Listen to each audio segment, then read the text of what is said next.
Chapter 1, A Brief History of Reality's Question. Since the dawn of human thought, the nature of reality has been a source of endless fascination and speculation. Ancient civilizations looked to the heavens, sought wisdom in sacred texts, and pondered the mysteries of existence through myth, philosophy, and religion.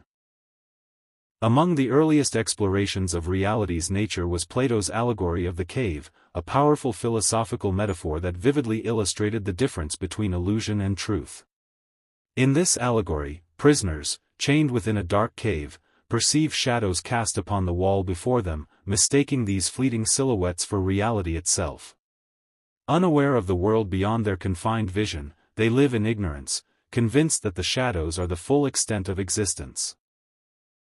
This concept, with its profound emphasis on illusion and perception, can be viewed as an early precursor to the simulation hypothesis, suggesting that what we see and experience may be mere projections rather than the ultimate truth.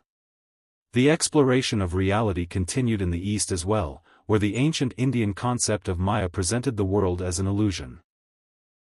In Hindu philosophy, Maya is the veil that obscures the true, eternal nature of existence, leading souls to believe in the tangible, transient world rather than the unchanging divine reality. This idea, that our perceived world may be a deceptive facade, resonates strongly with the core premise of the simulation hypothesis. Centuries later, the French philosopher René Descartes further challenged the certainty of perception with his radical skepticism. In his Meditations on First Philosophy, Descartes famously proposed the possibility of a malicious demon, a powerful, deceptive being that could manipulate his senses and thoughts, causing him to experience a false reality. From this doubt emerged his iconic declaration, cogito, ergo sum, I think, therefore I am. Descartes' thought experiment laid a crucial philosophical foundation for later explorations of consciousness and the nature of reality, directly influencing the philosophical underpinnings of the simulation hypothesis. As human understanding evolved, these philosophical questions transitioned from abstract speculation to more scientific inquiries. The rise of idealism in the works of George Berkeley proposed that the material world only exists in the mind of the perceiver, while Immanuel Kant introduced the idea of the noumenon, the unknowable true nature of reality, distinct from the phenomenon or the world as we perceive it. In these perspectives, the external world is shaped by our perception and cognition, a concept that aligns seamlessly with the notion of a simulated reality, where experience is defined by programmed perceptions. Chapter 2, The Foundations of the Simulation Hypothesis. At its core, the simulation hypothesis proposes that the reality we experience is, in fact, a highly advanced simulation created by an intelligent civilization. This idea challenges our basic understanding of existence, suggesting that what we perceive as solid and real could be nothing more than a digital construct. To better understand this hypothesis, it is essential to explore the foundational principles that make such an idea plausible. The first key principle of the simulation hypothesis is the assumption that a sufficiently advanced civilization would have access to computational power far beyond anything we can imagine. This hypothetical civilization, perhaps millions of years ahead of us in terms of technological development, would possess the ability to simulate entire universes, including intelligent beings, environments, and even the laws of physics. With such immense computing power, the boundaries between what is real and what is simulated would become indistinguishable. The vast potential of computational resources would allow them to create a simulation of such depth and complexity that the simulated beings within it could be completely unaware of their artificial existence. The second foundational principle of the simulation hypothesis is the concept of digital representation. The idea here is that at the most fundamental level, reality itself is not composed of matter, energy, or physical substances but is instead made up of data, specifically, information that is processed and interpreted by a highly advanced computational system. Just as we now recognize that the digital images and objects we see on a screen are not made of physical matter but are rather composed of pixels and data, proponents of the simulation hypothesis argue that the physical world we experience could also be reducible to information. This shift in thinking invites us to reconsider everything we know about the nature of matter, space, time, and consciousness. From this perspective, the universe is akin to a vast computer program, running algorithms and processes that generate our experiences. In this sense, the very atoms, particles, and energy that constitute our reality might be seen as data points in a larger informational system. A third critical aspect of the simulation hypothesis involves consciousness itself. According to the hypothesis, our thoughts, emotions, and experiences could be nothing more than outputs generated by a highly sophisticated program. If consciousness is a product of computation, then our subjective experience of being alive, of having free will and making choices, may be the result of the simulation's programming. In this view, we are not biological beings with intrinsic consciousness. Rather, we are the simulated outputs of a digital system designed to mimic human-like intelligence. This radical notion has profound implications for our understanding of selfhood and free will, as it raises the possibility that even our sense of agency could be part of a predetermined simulation. If our minds are nothing more than intricate computations, the fundamental question arises. Do we truly have free will, or is everything that happens to us just part of a predetermined sequence of events programmed into the simulation? Perhaps the most mind-bending aspect of the simulation hypothesis is the idea of nested simulations, simulations within simulations. If our reality is a simulation, then it's possible that the beings creating our simulation could themselves be simulated. This creates the potential for an infinite regress, where each level of simulation contains another level beneath it, like a set of Russian dolls. In this view, it becomes increasingly difficult to pinpoint where the original reality lies, and the line between base reality and simulated realities becomes blurred. The implications of nested simulations raise questions not only about the nature of existence but also about the limits of knowledge and perception. If simulations are nested within one another, how can we ever know if we are living in the base reality or a higher-order simulation? This recursive structure challenges our understanding of what constitutes true reality, as each layer of simulation might look indistinguishable from the one above it, making it nearly impossible to discern the origin of existence itself. These foundational principles, computational power, digital representation, consciousness as a product of code, and the possibility of nested simulations, form the basis of the simulation hypothesis. Together, they challenge the very fabric of our understanding of reality, suggesting that our universe may not be the solid, independent entity we perceive it to be but rather a sophisticated illusion created by a far more advanced civilization.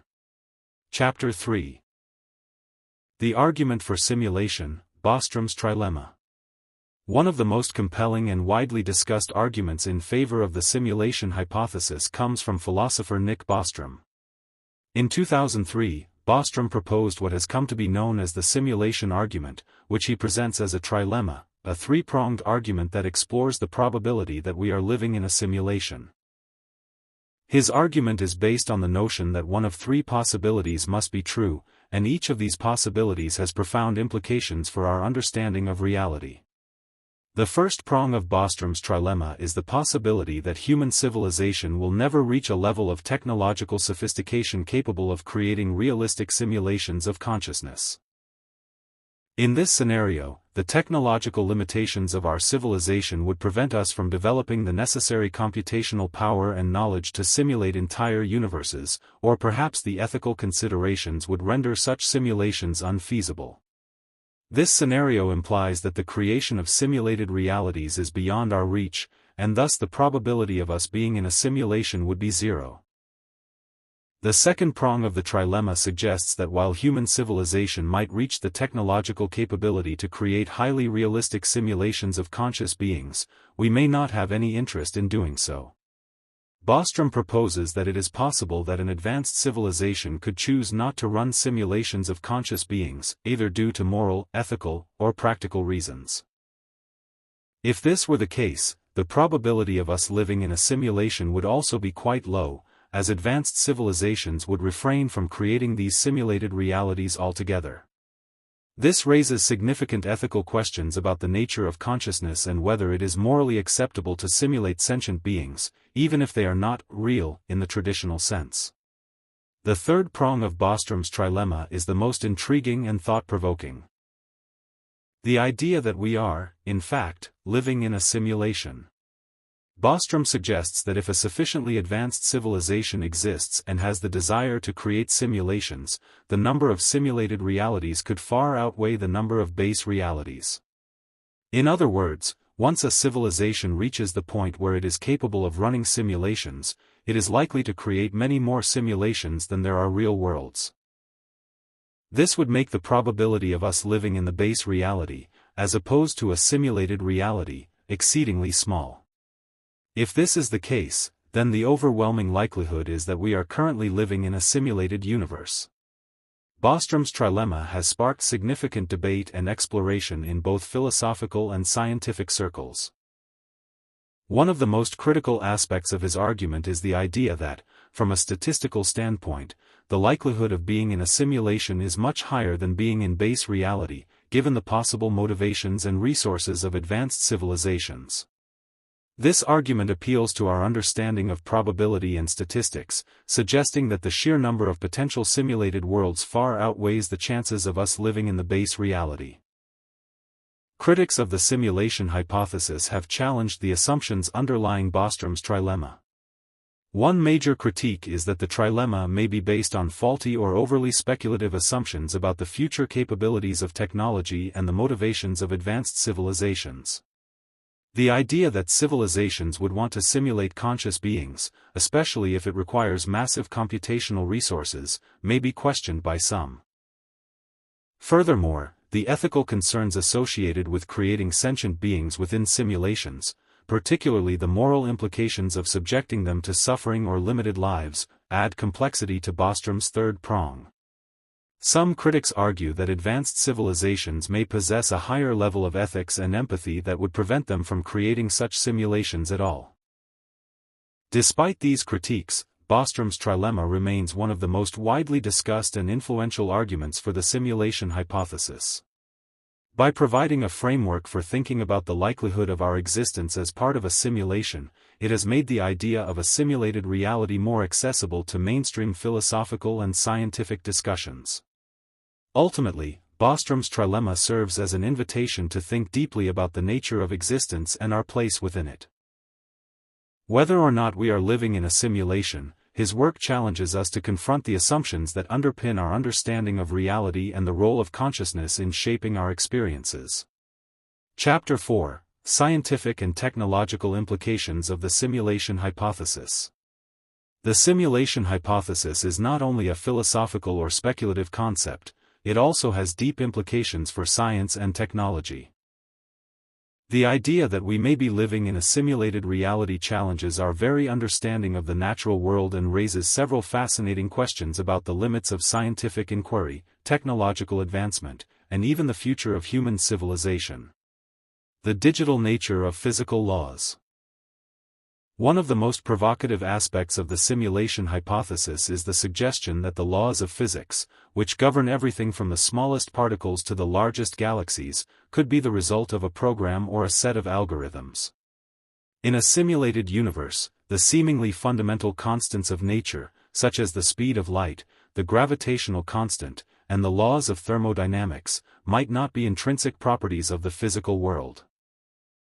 Instead, they could simply be parameters set by the creators of the simulation to ensure the system functions coherently. This raises important questions about the nature of scientific laws. If our universe is indeed a simulation, do these laws truly reflect the real nature of existence, or are they just mathematical constructs within the program's code? For example, it is possible that certain phenomena that we consider fundamental, such as the conservation of energy or the structure of spacetime, are not immutable laws but simply rules designed to keep the simulation running in a predictable way. The realization that the very fabric of our universe might be a construct raises new possibilities for understanding phenomena that are otherwise difficult to explain. Could we, like programmers within a simulation, find ways to manipulate or alter the laws of nature, should we discover the underlying code? Technological progress and the simulation argument. Another aspect of the simulation hypothesis that is particularly relevant today is its relationship to the rapid advancement of technology.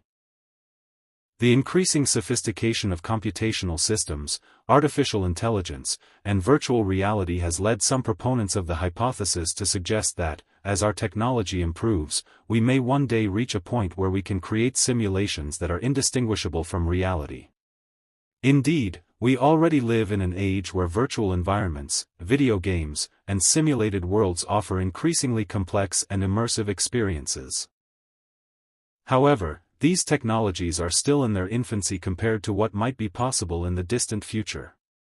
If we continue at the current pace of technological development, it's conceivable that in a few hundred years, or even less, we could develop virtual environments that are indistinguishable from the real world. This scenario becomes more likely when we consider the trend of exponential growth in computing power, as illustrated by Moore's law, which has seen the number of transistors on integrated circuits double approximately every 2 years.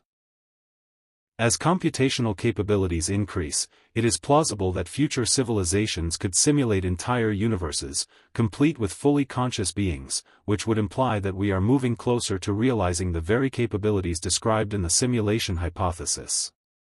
However, this technological trajectory brings about a deeper, philosophical question: should we create simulations of consciousness, especially if those simulated beings would be unaware of their artificial nature?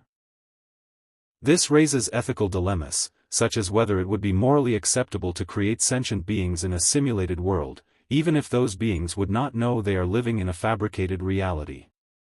Could such simulations lead to suffering and ethical consequences, much as we concern ourselves with the treatment of AI in the real world? Some argue that the capability to simulate conscious beings should be handled with extreme caution, if not avoided altogether. The search for glitches and anomalies. If we are indeed living in a simulation, one question that arises is whether it is possible to detect glitches, errors, or anomalies within the system. As in any computer program, bugs and unintended consequences can occur, and a simulated universe might not be perfectly seamless. In fact, proponents of the simulation hypothesis argue that the discovery of strange or inexplicable phenomena, such as quantum entanglement or certain cosmological anomalies, could be evidence of the limitations or imperfections in the simulation's programming. Some have suggested that one way to test the simulation hypothesis would be to look for glitches or inconsistencies in the fabric of spacetime itself. For example, quantum mechanics, the branch of physics that governs the behavior of subatomic particles, is known for its counterintuitive and seemingly random phenomena. This has led some theorists to speculate that these strange behaviors could be the result of computational shortcuts or limitations within the simulation. Similarly, the phenomenon of cosmic rays, or the fine-tuning of the universe, could be seen as potential signs of the simulation's code struggling to maintain consistency on a cosmic scale. More recently, a growing number of scientists and physicists have proposed that we may eventually be able to detect evidence of a simulated reality by observing certain anomalies in the data we collect about the universe. If we are able to understand and detect the underlying code or structure of spacetime, it could offer a way to test the validity of the simulation hypothesis. While this may seem like a far-fetched idea, it is increasingly part of the conversation in contemporary discussions about the nature of reality. The ethical dilemmas of technological progress. The technological implications of the simulation hypothesis are not confined to the realm of theoretical physics and computing. They also have profound ethical implications. As we edge closer to creating more sophisticated virtual environments and AI, we may face difficult moral questions about the creation of conscious digital beings. If we do develop the ability to create simulations of reality, should we consider the consciousness of the beings within those simulations? What rights, if any, would they have? Additionally, the very concept of creating simulated universes raises questions about the relationship between creators and their creations. If we are living in a simulation, this mirrors the questions that future civilizations may one day grapple with regarding their own creations. Would simulated beings have autonomy, or would they be at the mercy of the designers who created their world? In this way, the simulation hypothesis invites us to examine the ethics of creation, the nature of suffering, and the responsibilities of highly advanced civilizations. Chapter 5: Evidence and Arguments Against the Simulation Hypothesis. While the simulation hypothesis has garnered significant attention and support from various philosophical, scientific, and technological perspectives, it also faces a great deal of skepticism and criticism. The idea that we are living in a simulation is an inherently speculative concept, and there are numerous counterarguments and challenges that undermine its plausibility. In this chapter, we will explore the primary lines of argument against the simulation hypothesis, ranging from philosophical concerns to scientific objections. 1. The problem of indistinguishability. One of the major objections to the simulation hypothesis is the question of how we would even know we are living in a simulation. If a sufficiently advanced civilization is running the simulation, it stands to reason that they would design it in such a way that its inhabitants, us, would have no direct means of detecting the artificial nature of their reality. The very premise of the simulation hypothesis suggests that our universe is indistinguishable from base reality, meaning that any evidence of its simulated nature would be hidden, making it impossible to prove or disprove the hypothesis. This issue presents a significant challenge for those trying to test the simulation hypothesis scientifically. Since simulations are designed to mimic the appearance of real, physical phenomena, there may be no smoking gun or obvious evidence to suggest that we are in a constructed reality. In this sense, the hypothesis may be untestable, which is a fundamental problem from a scientific standpoint. If we cannot observe or detect any differences between a simulated universe and a non-simulated one, the idea of a simulation remains a philosophical curiosity rather than a testable theory. 2. The argument from probability and Fermi's paradox. A key critique of the simulation hypothesis is based on the argument from probability and the Fermi paradox, which is the apparent contradiction between the high probability of extraterrestrial civilizations existing and the lack of evidence for their presence. The Fermi paradox raises the question, if the universe is vast and likely teeming with intelligent life, why have we not observed any signs of advanced civilizations? Critics of the simulation hypothesis argue that, if sufficiently advanced civilizations are capable of creating simulations, they would likely focus their resources on running many simulations rather than expanding into the physical universe. Given this assumption, we might expect that the number of simulated universes would far outnumber the number of real ones. Therefore, if we were to take Bostrom's argument seriously, we would find ourselves in a simulation with a very high probability. However, critics point out that if civilizations are more likely to run simulations than to explore the real universe, this raises an interesting contradiction. Why haven't we encountered any signals or evidence of these simulated worlds or their creators?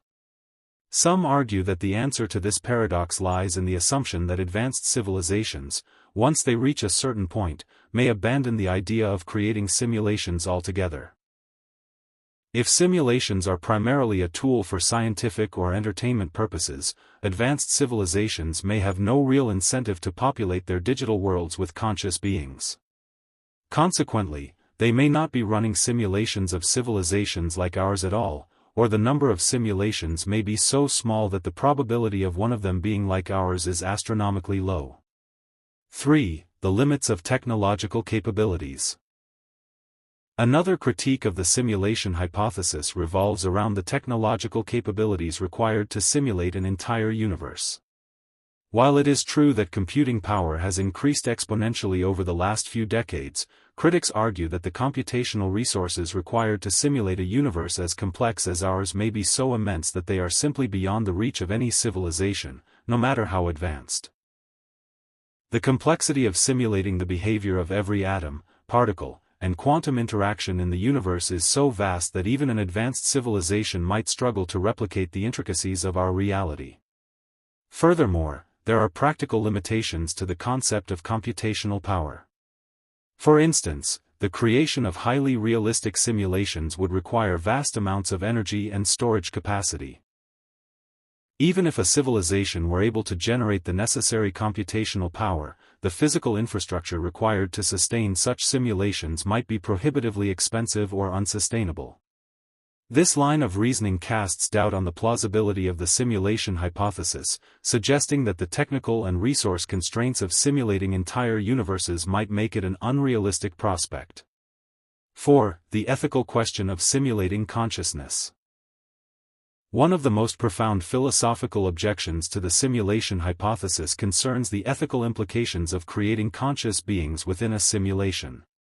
If the purpose of creating a simulation is to simulate conscious experiences, then the beings within the simulation would presumably have some form of sentience, awareness, and subjective experience.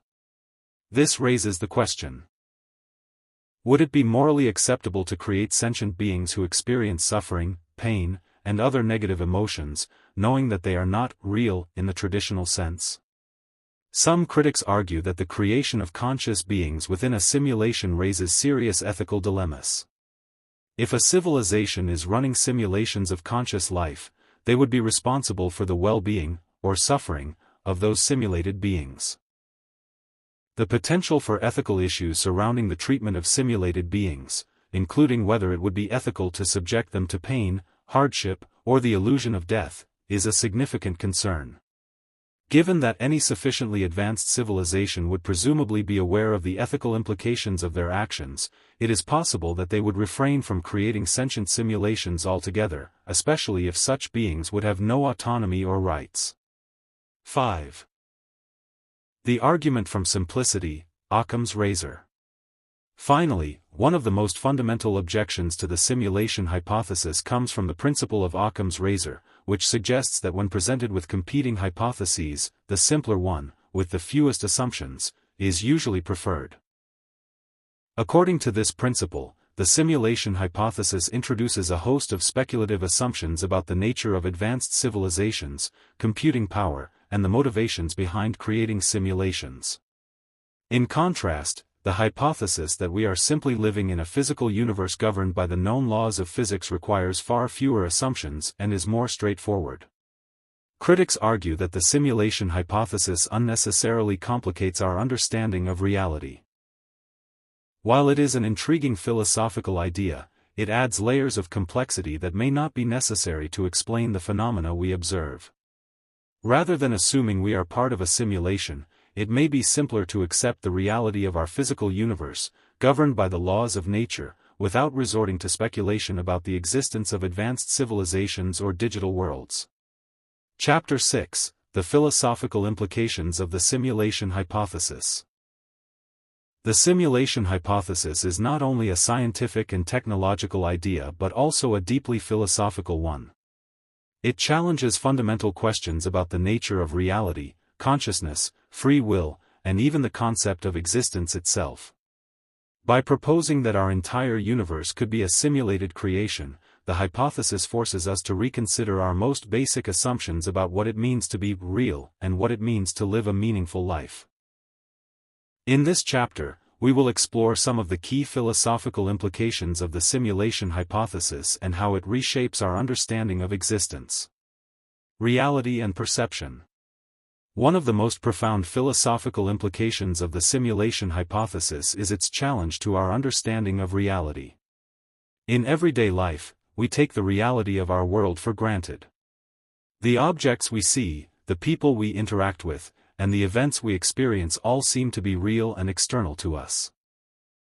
However, the simulation hypothesis raises the possibility that everything we experience could be an illusion, a projection of artificial intelligence running a simulation. This idea echoes some of the most famous philosophical concepts about perception and reality. For example, the ancient philosopher Plato's allegory of the cave explores the idea that our perceptions of reality may be distorted and that we are often prisoners to a limited, artificial view of the world. According to Plato, the shadows on the cave wall represent the distorted perceptions of the prisoners, and only through enlightenment can they understand the true nature of reality. In a similar vein, the simulation hypothesis suggests that our perceptions of the world around us may not be the ultimate truth but rather a representation of an underlying system or program. This raises important questions about the nature of knowledge and truth. If our sensory experiences are being manipulated by an external system, how can we be certain that anything we know is accurate or real? Are our minds being fed a distorted version of reality, and if so, does this make our experiences any less valid? In the context of the simulation hypothesis, the challenge to traditional epistemology, the branch of philosophy concerned with the nature and limits of knowledge, becomes particularly pressing. How can we trust our perceptions if they could be the result of artificial construction? In a simulated reality, what does it mean to know something? Consciousness and the nature of the self. The simulation hypothesis also raises deep questions about the nature of consciousness and self-awareness. In a simulated universe, the beings within it, including humans, may not be real in the traditional sense. They may exist as patterns of information or as parts of a computer program, yet they still experience subjective consciousness. This brings us to the philosophical problem of what it means to be conscious. Can consciousness arise in a simulated environment, and if it can, is it any less meaningful than the consciousness of beings in a non-simulated world? The nature of consciousness has long been a central puzzle in philosophy and neuroscience. The question of how and why subjective experience arises from physical processes in the brain is known as the hard problem of consciousness. The simulation hypothesis adds another layer to this problem, suggesting that consciousness may not necessarily require a biological body or a physical brain. Instead, it could emerge from a sufficiently complex system of information processing, whether that system is biological or artificial. This raises intriguing possibilities for the nature of the self. If we are indeed living in a simulation, what does that mean for our sense of identity and individuality? Are we simply complex algorithms or patterns of information running within a program, or do we still possess some form of authentic selfhood? Even if we are part of a simulation, our subjective experiences, our thoughts, emotions, and sense of being, may still feel just as real and personal as they do in the base reality. If consciousness is independent of the physical substrate that generates it, then our experiences could still be meaningful, even if they are occurring within an artificial construct. Philosophers such as John Searle and David Chalmers have discussed the notion of artificial consciousness, where non-human systems, such as computers or simulations, could possess some form of awareness. According to these thinkers, it is possible for a sufficiently sophisticated simulation to generate a conscious experience in its inhabitants, regardless of whether those inhabitants exist in a physical universe or a digital one. This challenges the traditional view that consciousness requires a biological brain, opening up new avenues for understanding the nature of the self and personal identity. Free will and determinism. Another important philosophical issue raised by the simulation hypothesis is the question of free will. If we are living in a simulated reality, then our actions, thoughts, and decisions might be governed by the parameters of the simulation. In this scenario, the question arises, do we truly have free will, or are we merely following predetermined scripts written by the creators of the simulation? Free will and determinism have been central issues in philosophy for centuries. The problem of free will asks whether humans have the capacity to make choices independently of any external forces, or if all of our actions are determined by factors beyond our control, such as genetics, environment, or even a pre-existing program. The simulation hypothesis provides an interesting twist on this problem, suggesting that our entire existence could be the product of a deterministic system designed by the creators of the simulation. If we are living in a simulation, then it could be argued that the creators of the simulation have designed the system to operate according to certain rules or algorithms. These rules might govern everything from the behavior of particles to the choices made by individuals. While we may feel as though we are making free choices, the underlying code of the simulation could be directing our actions in ways that are not immediately apparent. In this sense, our free will could be an illusion, a byproduct of the way the simulation is structured. However, some proponents of the simulation hypothesis argue that even if we are living in a simulation, this does not necessarily negate the possibility of free will. It may be the case that the creators of the simulation designed it in such a way that the simulated beings, us, have the ability to make choices within certain constraints. In this scenario, free will could exist within the parameters of the simulation, even if the simulation itself is deterministic in nature. This would create a complex tension between the illusion of freedom and the reality of a structured, programmed environment. The meaning of life in a simulated reality. Perhaps the most existential question raised by the simulation hypothesis is the issue of meaning. If we are living in a simulation, what does that mean for the meaning of our lives? Do our actions, relationships, and achievements have any significance if they occur within an artificial world? Is there any point to pursuing a fulfilling life, knowing that the entire universe might be a construct? This question touches on long-standing existential and nihilistic concerns about the meaning of life. Philosophers like Jean-Paul Sartre and Albert Camus have argued that life has no inherent meaning, and that individuals must create their own purpose through their actions and choices. In the context of the simulation hypothesis, the question of meaning becomes even more pressing. If our lives are part of a simulation, does that make everything we experience meaningless? Or can we still find purpose and significance within a simulated reality? For some, the idea that life is a simulation might lead to a sense of nihilism, the belief that nothing has intrinsic value or meaning. However, others argue that meaning is subjective and personal, and that the fact that our experiences feel real to us gives them value, regardless of their origins. In this sense, the meaning of life could still be found within the context of the simulation, even if the simulation itself is artificial. Our relationships, achievements, and experiences might still have significance because they are real to us, and that reality is what matters. Chapter 7: The Technological Feasibility of the Simulation Hypothesis.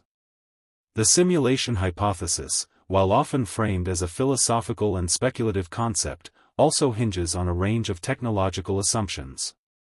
If we are to take the idea seriously, it raises crucial questions about the capabilities and limits of technology, particularly in the realms of computing power, virtual reality, artificial intelligence, AI, and the development of simulation technologies. In this chapter, we will explore the technological feasibility of the simulation hypothesis, investigating whether the simulation of an entire universe, with all its complexities, is something that could, in theory, be achieved by a sufficiently advanced civilization. 1. Computational power and limitations. At the heart of the simulation hypothesis is the idea that an advanced civilization could have the computational resources to simulate an entire universe. This requires enormous amounts of processing power, far beyond anything we can currently imagine. To simulate a reality with billions of stars, planets, and complex biological systems, the simulation must be able to calculate and track the behavior of countless particles, from atoms to subatomic particles. The computational power required to simulate even a single human brain is estimated to be immense. Simulating an entire universe would magnify this challenge exponentially. While our current computers are far from capable of such feats, we do see rapid advancements in the field of computing. Quantum computing, in particular, holds promise for dramatically increasing computational capabilities. Unlike classical computers, which process information in binary, zeros and ones, quantum computers rely on qubits that can represent multiple states simultaneously. This ability could allow for much more efficient processing of complex simulations. However, even with quantum computing, the scale of the computational requirements for simulating an entire universe remains an open question. Some estimates suggest that simulating the universe at a high level of detail might require an unimaginable amount of computational power, possibly beyond even quantum computers' capabilities. For example, simulating the motion of particles at the quantum level might demand computational resources far greater than the total energy consumption of a civilization, regardless of its technological advancements. This issue presents a key challenge for the simulation hypothesis. If the computational resources required to run a high-fidelity simulation are so vast, would it even be possible for a civilization, no matter how advanced, to create such a simulation? The technology might simply be out of reach, or it may require technological advancements that are so far beyond our current understanding that they seem implausible. 2. The development of virtual reality and AI. Another key component of the simulation hypothesis is the idea that the simulated world must be populated by beings that behave and react like real humans. These beings must exhibit consciousness, emotions, and the full range of human experiences. To create such lifelike simulations, an advanced civilization would need not only vast computing power but also highly sophisticated virtual reality, VR, systems and artificial intelligence, AI. VR technology has made significant strides in recent years, with immersive headsets and experiences becoming increasingly popular. However, current VR technology is still in its infancy compared to what would be required to simulate an entire universe. For a simulation to be truly convincing, the virtual reality would need to be indistinguishable from real reality, a feat that remains out of reach. We would need virtual environments that respond to every sensory input, not only visually but also tactilely, audibly, and perhaps even emotionally. A simulated universe would require environments that are constantly evolving, where every object, person, and interaction feels alive. AI, too, would play a critical role in the simulation hypothesis. To create a universe with conscious beings, these beings must possess some form of artificial intelligence that allows them to think, learn, and make decisions. Current AI systems are capable of remarkable feats, such as recognizing objects, generating realistic images, and even engaging in basic conversations. However, these systems are still far from achieving true consciousness or the full complexity of human cognition.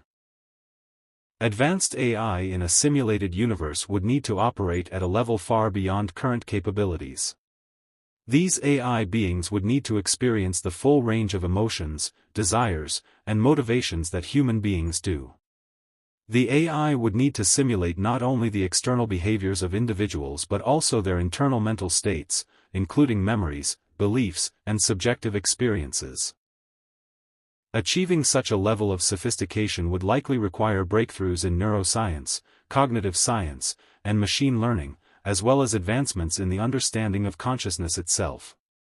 3. The problem of resource management. Even if a civilization could develop the necessary computing power and AI to simulate an entire universe, there remains the issue of resource management. Running a simulation of this magnitude would demand not only computational resources but also massive amounts of energy, storage, and cooling. The infrastructure required to support a simulation of an entire universe would be vast, and it is unclear whether even the most advanced civilizations could maintain such a system over long periods of time. One consideration is the physical infrastructure needed to store and process the data for the simulation. A simulation of the entire universe would generate an enormous amount of data, far exceeding the data generated by all human activity on Earth combined. Storing and processing such vast quantities of information could require entire planets or even star systems dedicated to the task.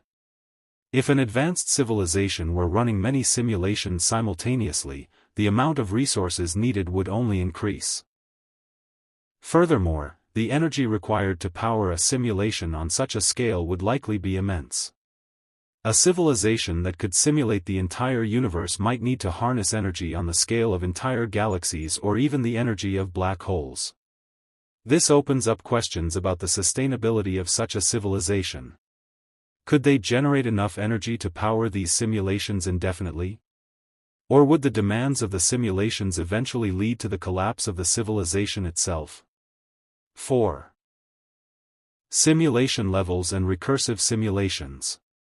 Another intriguing aspect of the technological feasibility of the simulation hypothesis involves the concept of recursive simulations. In Bostrom's original argument, he suggests that advanced civilizations may run multiple simulations of their own, and that one of these simulations could be running another simulation, creating a stack of simulations within simulations. This recursive model suggests that there could be an infinite number of simulated realities, each running multiple simulations within it. However, the feasibility of such recursive simulations presents its own challenges. As each level of simulation adds complexity and computational demands, the resources required to sustain multiple levels of simulations could become untenable. If each simulated universe is created to replicate the full complexity of a real universe, the computational power needed for each subsequent level would grow exponentially, leading to a situation where the lower levels of simulation might be far more resource-intensive than the original, base-level simulation. The question also arises, if we are living in a simulation, how would we determine which level of simulation we are in? Is it possible that the creators of the simulation could hide the existence of multiple layers of simulated realities, and if so, could we ever detect them? The idea of recursive simulation suggests that we might be living in a nested hierarchy of simulations, and this adds another layer of complexity to the technological question surrounding the feasibility of the simulation hypothesis. 5. The role of the simulators and their motivation. Finally, there is the question of the motivations behind running a simulation. If an advanced civilization has the technology to create simulations, why would they choose to simulate entire universes, complete with conscious beings? There are many potential reasons a civilization might choose to create simulations, ranging from scientific experimentation to entertainment, education, or the pursuit of knowledge. For example, a civilization might run simulations to study the development of intelligent life, to observe the outcomes of various historical scenarios, or to experiment with different environmental factors. Alternatively, simulations could be created as a form of entertainment, where the simulators take pleasure in watching the lives and dramas unfold within their virtual worlds. Regardless of their motivations, the simulators would need to ensure that the simulated world operates coherently and believably.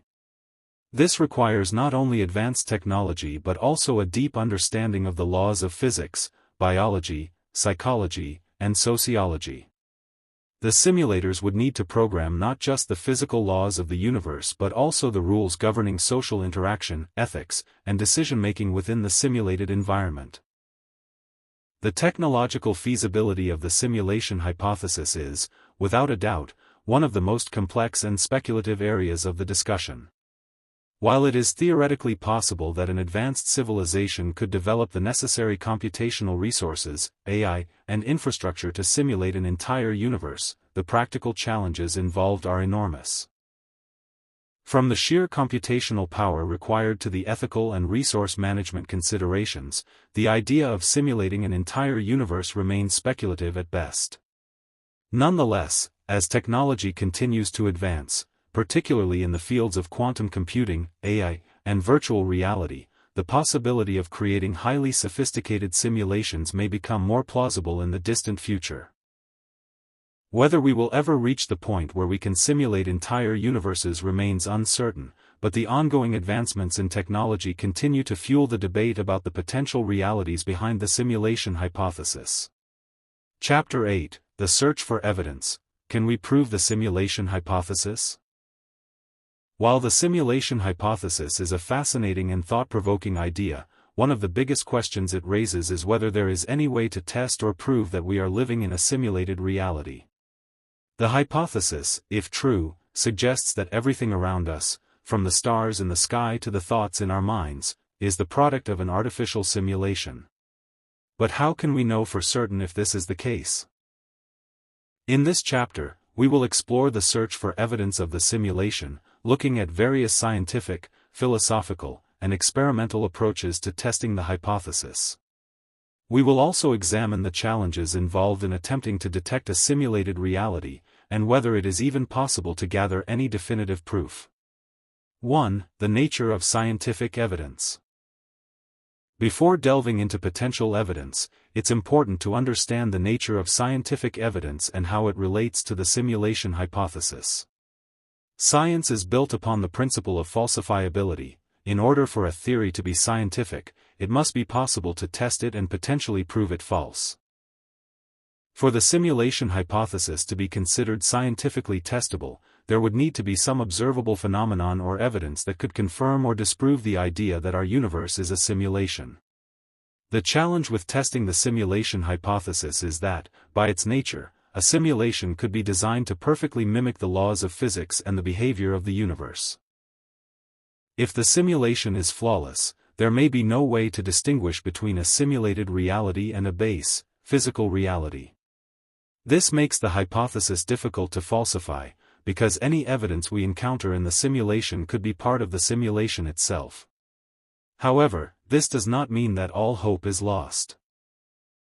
Several approaches have been suggested for finding potential evidence of the simulation, ranging from analyzing the fundamental structure of the universe to searching for glitches or irregularities in the fabric of reality. 2. The search for glitches in the matrix, anomalies in the laws of physics. One of the most direct ways to search for evidence of the simulation hypothesis is to look for anomalies or inconsistencies in the laws of physics. If our universe is a simulation, it is possible that it could contain errors or glitches that betray its artificial nature. These glitches might manifest as irregularities in the behavior of physical laws, strange phenomena that don't quite fit with our current understanding of the universe, or inconsistencies in the way certain systems operate. For example, one possibility is the detection of computational limitations in the simulation. Just as a computer program can experience slowdowns or errors when its resources are stretched to their limits, a simulated universe might display strange behavior when it is pushed beyond the limits of the simulation's computational power. This could manifest in ways that are not immediately observable, but could theoretically be detected by looking for unusual patterns in the behavior of fundamental particles, the speed of light, or the curvature of spacetime. Another potential avenue of investigation involves the search for cosmic glitches, small discrepancies in the fabric of reality that might indicate a programmatic flaw. Some proponents of the simulation hypothesis have suggested that these glitches could appear in the form of irregularities in cosmic background radiation, quantum fluctuations, or unexpected shifts in the behavior of elementary particles. Such glitches would likely be rare and difficult to detect, but if they do exist, they could provide some form of indirect evidence of a simulated reality. 3. The role of computational limits and the pixelization of the universe. Another line of reasoning involves the concept of pixelization in the universe. If the universe is a simulation, it may be running on a discrete computational framework, similar to how digital images are composed of pixels. In this scenario, the continuous nature of space and time may actually be an illusion, and the universe could be composed of discrete units or pixels at a very fine scale, akin to the way a digital screen is made up of individual pixels that form a continuous image when viewed from a distance. This idea suggests that, at extremely small scales, such as the Planck length, the smallest measurable length in the universe, the smooth continuum of space and time could be broken up into discrete units. If this were the case, it might be possible to detect the granularity of the universe by studying the behavior of quantum particles or looking for subtle irregularities in the structure of spacetime. Some researchers have even suggested that the fine-scale structure of the universe could reveal clues that it is computationally constructed, just as the resolution of a digital image can reveal the underlying pixel structure. The search for evidence of pixelization involves looking for patterns that suggest a discrete, grid-like structure at the smallest scales of reality. This could include studying the behavior of particles at quantum scales, analyzing cosmic background radiation for irregularities, or investigating the properties of black holes and spacetime singularities. While the search for such evidence is still in its infancy, it offers one of the more promising avenues for detecting signs of a simulated universe. 4. The computational limits of simulation and the problem of scaling. Even if glitches and anomalies are not immediately apparent, there may still be indirect evidence of the simulation's computational limits. In a simulated universe, the resources required to maintain a high-fidelity simulation would grow exponentially as the simulation scales up. In other words, as the universe grows larger and more complex, it would require increasingly more computational power to simulate all of its details accurately. One interesting prediction is that, as we probe deeper into the fundamental nature of reality, we may reach a point where the limits of the simulation become apparent. For instance, if the universe is a simulation, there may be observable boundaries to the simulation, similar to how a video game or virtual world might have a limit to its environment or a maximum resolution. These boundaries might manifest as areas where the simulation's resources are stretched too thin, resulting in inconsistencies or breakdowns in the simulation. This idea of scaling limitations is particularly relevant when considering the role of black holes and the nature of space itself. Black holes, which are regions of extremely dense matter and intense gravitational forces, are a fundamental feature of our universe. However, if our universe is a simulation, the computational power required to model the behavior of black holes might be so great that the simulation cannot accurately simulate them. As we approach the event horizon of a black hole, the simulation might begin to break down, revealing artifacts or inconsistencies that indicate its artificial nature. 5. Philosophical and conceptual challenges to finding evidence. Despite the many potential methods for searching for evidence of the simulation, there are also significant philosophical and conceptual challenges. One of the central issues is the question of whether we could ever truly find evidence that is unequivocal.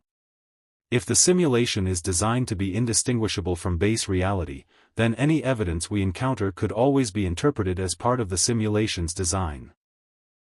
In this sense, the simulation hypothesis may be inherently unfalsifiable. We may never be able to prove it wrong, because the creators of the simulation could have anticipated and accounted for any potential evidence we might uncover.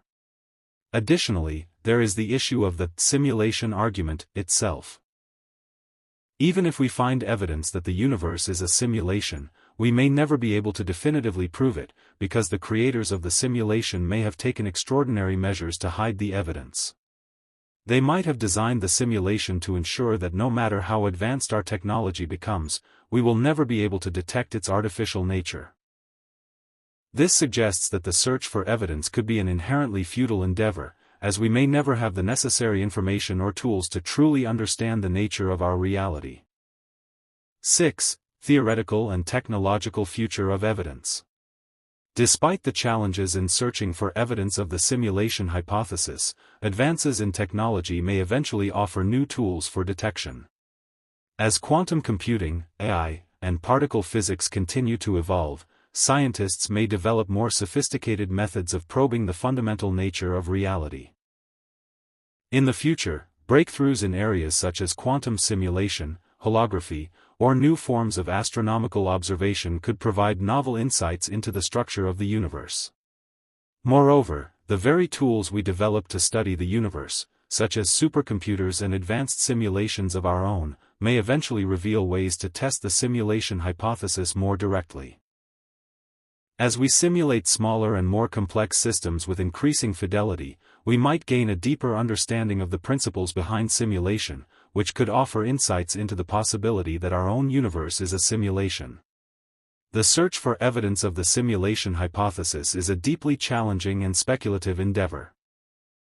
While there are several potential avenues for detecting signs of a simulated universe, such as searching for glitches, pixelization, or scaling limits, there are also significant philosophical and conceptual obstacles. The simulation hypothesis may be inherently unfalsifiable, making it difficult, if not impossible, to prove or disprove. However, as technology advances and our understanding of the universe deepens, we may find new ways to test the hypothesis and, perhaps, uncover evidence that could bring us closer to understanding the true nature of our reality.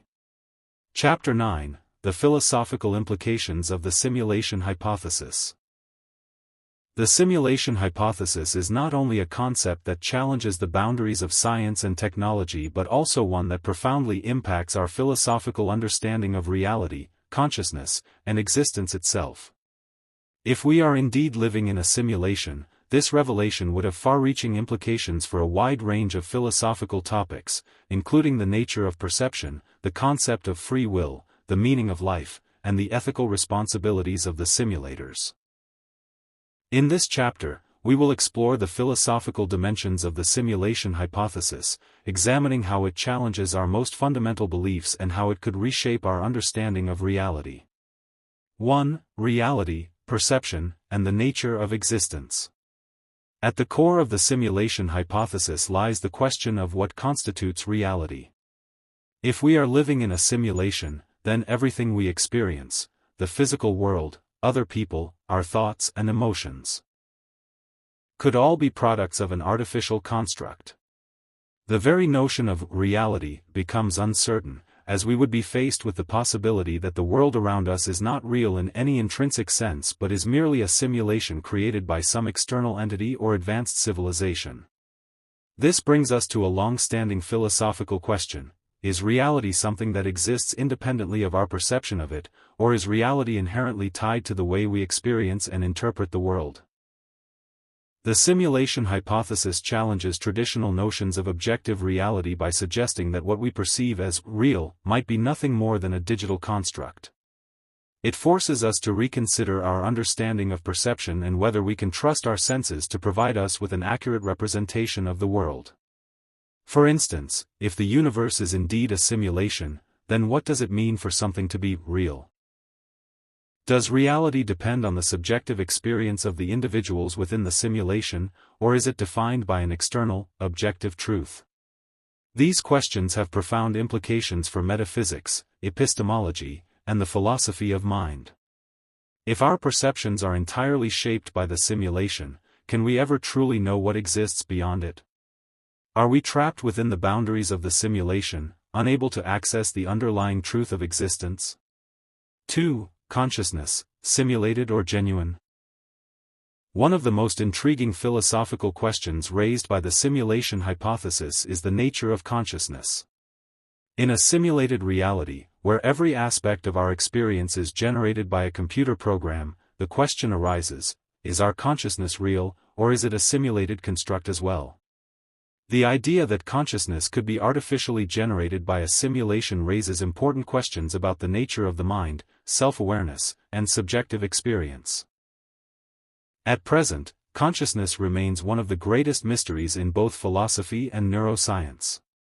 We know that human beings experience consciousness, the awareness of their thoughts, emotions, and surroundings, but we do not fully understand how or why this happens. The simulation hypothesis presents the possibility that consciousness is not an inherent feature of biological organisms but rather a phenomenon that can be artificially created within a simulation.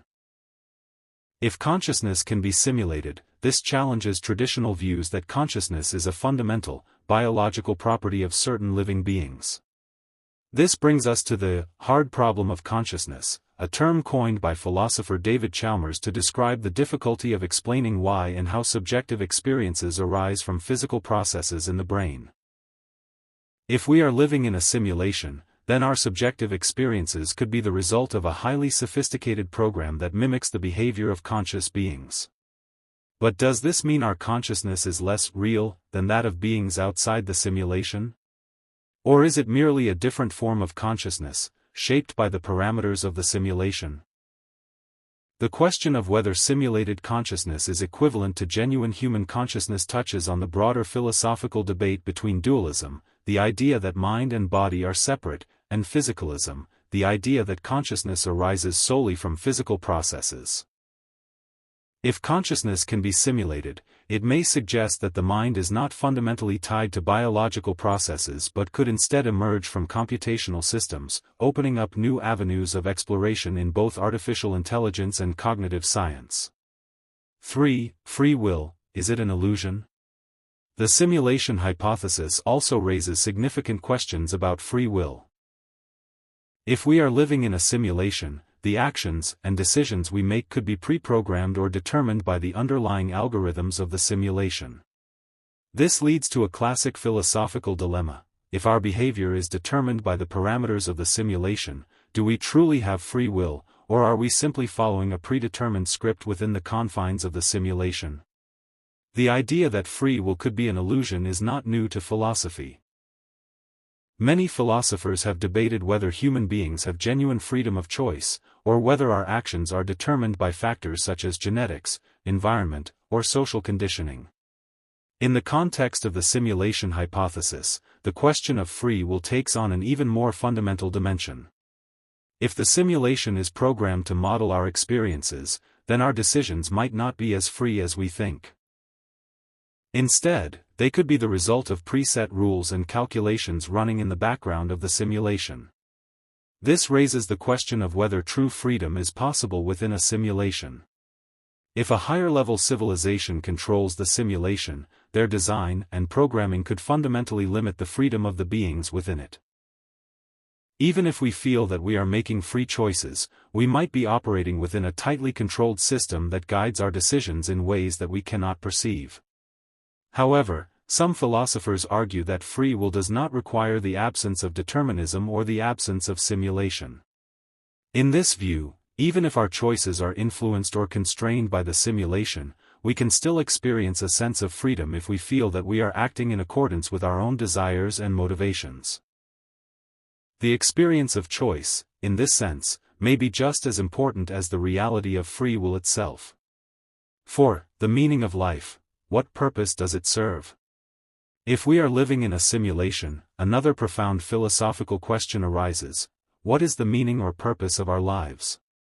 For many people, the search for meaning is deeply tied to the belief in an objective reality, a world that exists independently of our perceptions.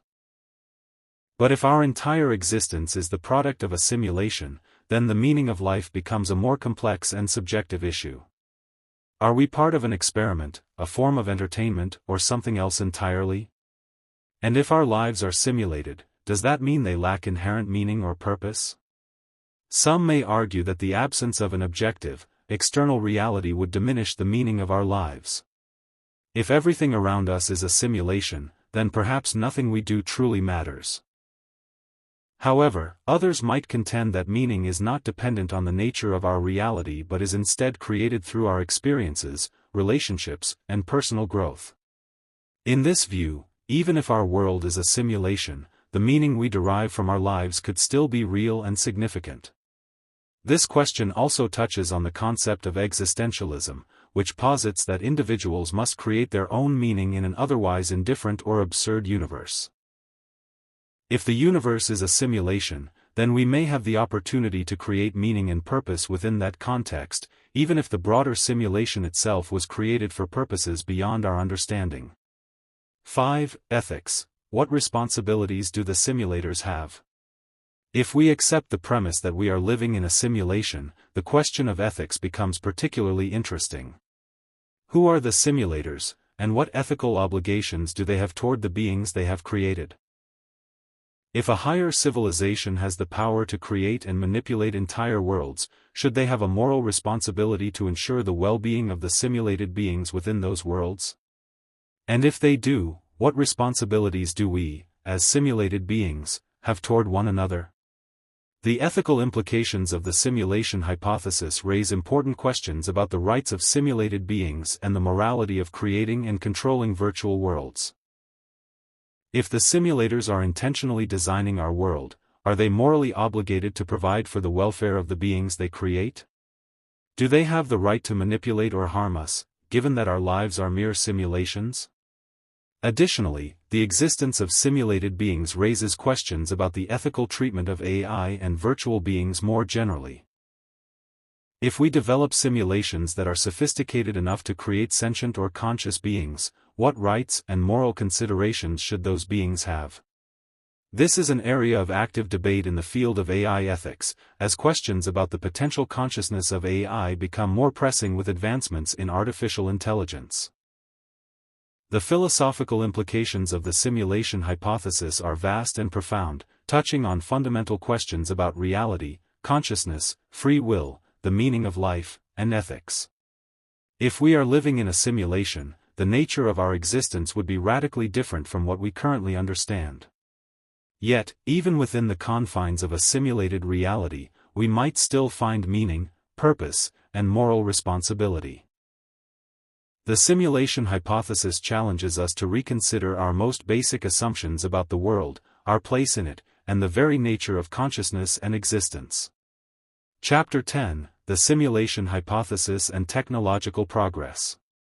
The idea that we might be living in a simulation is not just a philosophical or metaphysical concept, it is also intimately tied to the trajectory of technological progress.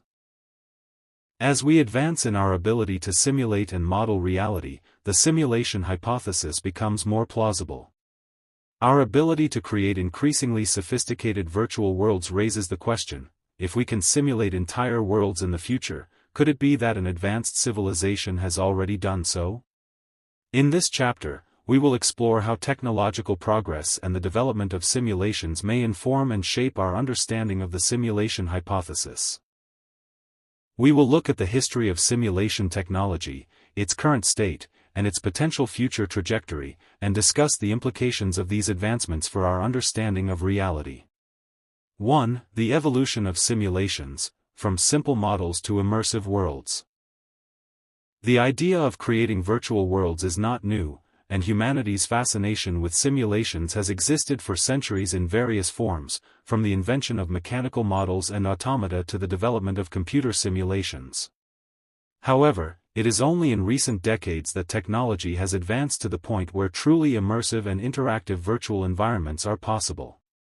The earliest forms of computer simulations were relatively simple. Basic graphical representations of physical processes, or abstract models of systems like weather patterns, chemical reactions, or astronomical phenomena. These models were limited in scope and often required significant computational power to run. As technology progressed, so too did the sophistication of the simulations. The development of graphics processing units, GPUs, enabled the creation of more visually complex and interactive environments, and advances in software allowed for the simulation of increasingly complex systems. In the 1980s and 1990s, video games and virtual reality, VR, began to push the boundaries of what was possible in terms of creating immersive digital environments. These early games were relatively simple, but they paved the way for the sophisticated simulations we have today. Games such as The Sims, 1999, which allowed players to simulate the lives of virtual characters, and Second Life, 2003, a massively multiplayer online world, showed that digital simulations could create worlds with their own rules and interactions, even if they were not yet indistinguishable from reality. Fast forward to today, and the capabilities of virtual simulations have advanced dramatically. With the advent of powerful gaming consoles, PCs, and VR technologies, we now have virtual worlds that can simulate everything from realistic landscapes and cityscapes to complex interactions between millions of individuals. The fidelity of these worlds has increased exponentially, with graphics, physics, and AI systems that are increasingly capable of creating environments that feel real. But even the most advanced video games and simulations today are still worlds apart from the idea of a truly realistic, indistinguishable simulation. While we may be able to simulate certain aspects of reality, we are far from being able to replicate the full complexity of the universe in a virtual environment. Nevertheless, the progress we have made so far suggests that, given enough time, an advanced civilization could develop the computational power and technological sophistication necessary to simulate entire universes, complete with self-aware entities. 2. The future of simulation technology, from VR to simulated universes. As we look to the future, it is clear that simulation technology will continue to improve at an accelerating pace. The development of virtual reality, VR, augmented reality, AR, and mixed reality, MR, technologies is pushing the boundaries of what is possible in terms of creating fully immersive digital experiences. These technologies are already being used for entertainment, education, and training, but their potential goes far beyond that. In the coming decades, we may see the development of highly advanced virtual environments that are indistinguishable from the real world. Such environments could be so realistic that users would have difficulty telling whether they are interacting with a simulation or the actual world. Advances in brain-computer interfaces, BCIs, which allow direct communication between the brain and computers, could further enhance the immersive experience, enabling people to feel as if they are physically present in virtual worlds. Moreover, improvements in artificial intelligence, AI, and machine learning could lead to the creation of intelligent, autonomous characters that behave in complex and lifelike ways. These characters would not just follow pre-programmed scripts but would instead exhibit genuine autonomy and decision-making abilities, making the simulated worlds even more convincing and engaging. At the same time, the rapid growth of computational power means that we may eventually be able to simulate entire universes. Quantum computing, which promises to revolutionize computing power, could enable simulations that are orders of magnitude more complex than anything we can imagine today. With enough computational resources, it may become feasible to simulate entire worlds with billions of inhabitants, all of whom possess their own consciousness and free will. In this scenario, the boundary between reality and simulation could become blurred. If we reach the point where we can simulate a universe that is indistinguishable from the real one, the question arises, how can we be sure that we are not already living in such a simulation? The very technological advancements that would enable us to create simulations might also provide the means to test the simulation hypothesis more directly. 3. The technological singularity and its relationship to the simulation hypothesis. The concept of the technological singularity refers to a hypothetical point in the future when technological growth becomes uncontrollable and irreversible, resulting in unforeseeable changes to human civilization. The singularity is often associated with the advent of superintelligent AI that surpasses human intelligence and begins to self-improve at an exponential rate. This idea, popularized by thinkers like Ray Kurzweil, suggests that once AI reaches a certain level of sophistication, it will be able to accelerate technological progress beyond our comprehension. The singularity is closely related to the simulation hypothesis, as the development of superintelligent AI could enable the creation of highly realistic simulations. If we assume that an advanced civilization is capable of creating virtual worlds with self-aware beings, it is conceivable that such a civilization could eventually run simulations of their own history, or of entirely new realities, for the purpose of experimentation, entertainment, or study. The concept of the singularity also suggests that the future of technology may be marked by exponential growth, leading to capabilities far beyond what we can imagine today. If AI continues to advance at this rate, it is possible that within a few centuries or even decades, we could be living in a world where simulated realities are commonplace, and the question of whether we are living in a simulation may no longer be relevant. Simulated worlds could be just as real as the physical world. In the context of the simulation hypothesis, the technological singularity raises important questions about the potential motivations of those who create simulations. If a superintelligent AI or advanced civilization creates simulations, what goals would they pursue? Would they be interested in creating simulations for their own benefit, or would they be motivated by a desire to learn, experiment, or entertain themselves? These questions introduce ethical and philosophical concerns about the nature of the simulators and the lives of the simulated beings they create. 4. The ethics of simulation creation. What responsibilities do simulators have? If we accept the idea that an advanced civilization could create simulations of entire universes, the question of ethics arises. What moral obligations would the creators of a simulated universe have toward the beings within that simulation? If we are indeed living in a simulation, do the simulators have a responsibility to ensure the well-being of the entities they have created? Do we, as simulated beings, have rights, and if so, what are they? These ethical concerns echo the ongoing debates in the fields of AI ethics and the ethics of virtual worlds. As we develop increasingly advanced simulations and AI systems, questions about the treatment of sentient virtual beings will become increasingly important. If we can create conscious beings within a simulation, what moral obligations do we have toward them? Do they deserve the same rights and considerations as human beings, or are they merely products of the simulation, to be manipulated and controlled by the simulators? The ethics of simulation creation also raises questions about the potential for exploitation. If simulations can be used to create virtual worlds with sentient beings, there is a risk that these beings could be subjected to suffering, harm, or manipulation by the simulators. This presents an ethical dilemma. Should the simulators be held accountable for the treatment of the simulated beings, or are the simulated beings simply tools to be used for whatever purposes the simulators deem fit? 5. The potential for a simulation economy. As technology continues to evolve, we might also see the rise of a simulation economy, where virtual worlds become a significant part of the global economy.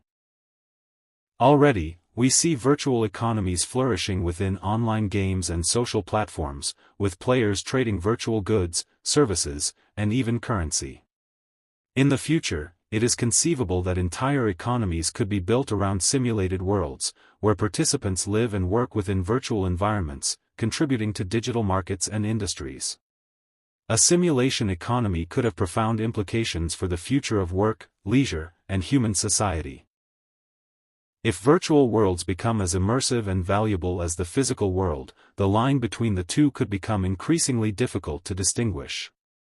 In this scenario, the simulation hypothesis could be reframed as a question not only about the nature of reality but also about the role of simulation in human society and the economy.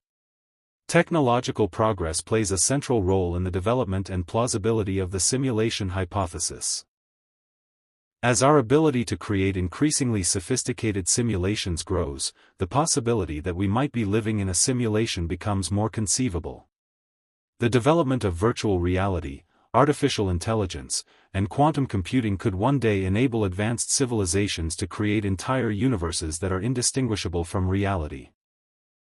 However, this progress also raises important ethical, philosophical, and societal questions about the role of simulators, the rights of simulated beings, and the implications of living in a world where the distinction between reality and simulation is increasingly blurred. Chapter 11: The Simulation Hypothesis and the Search for Evidence. The simulation hypothesis, while a compelling intellectual proposition, is ultimately a question of empirical evidence. How can we know if we are living in a simulation? Unlike many philosophical or metaphysical theories, the simulation hypothesis seems to offer a way to test its own validity.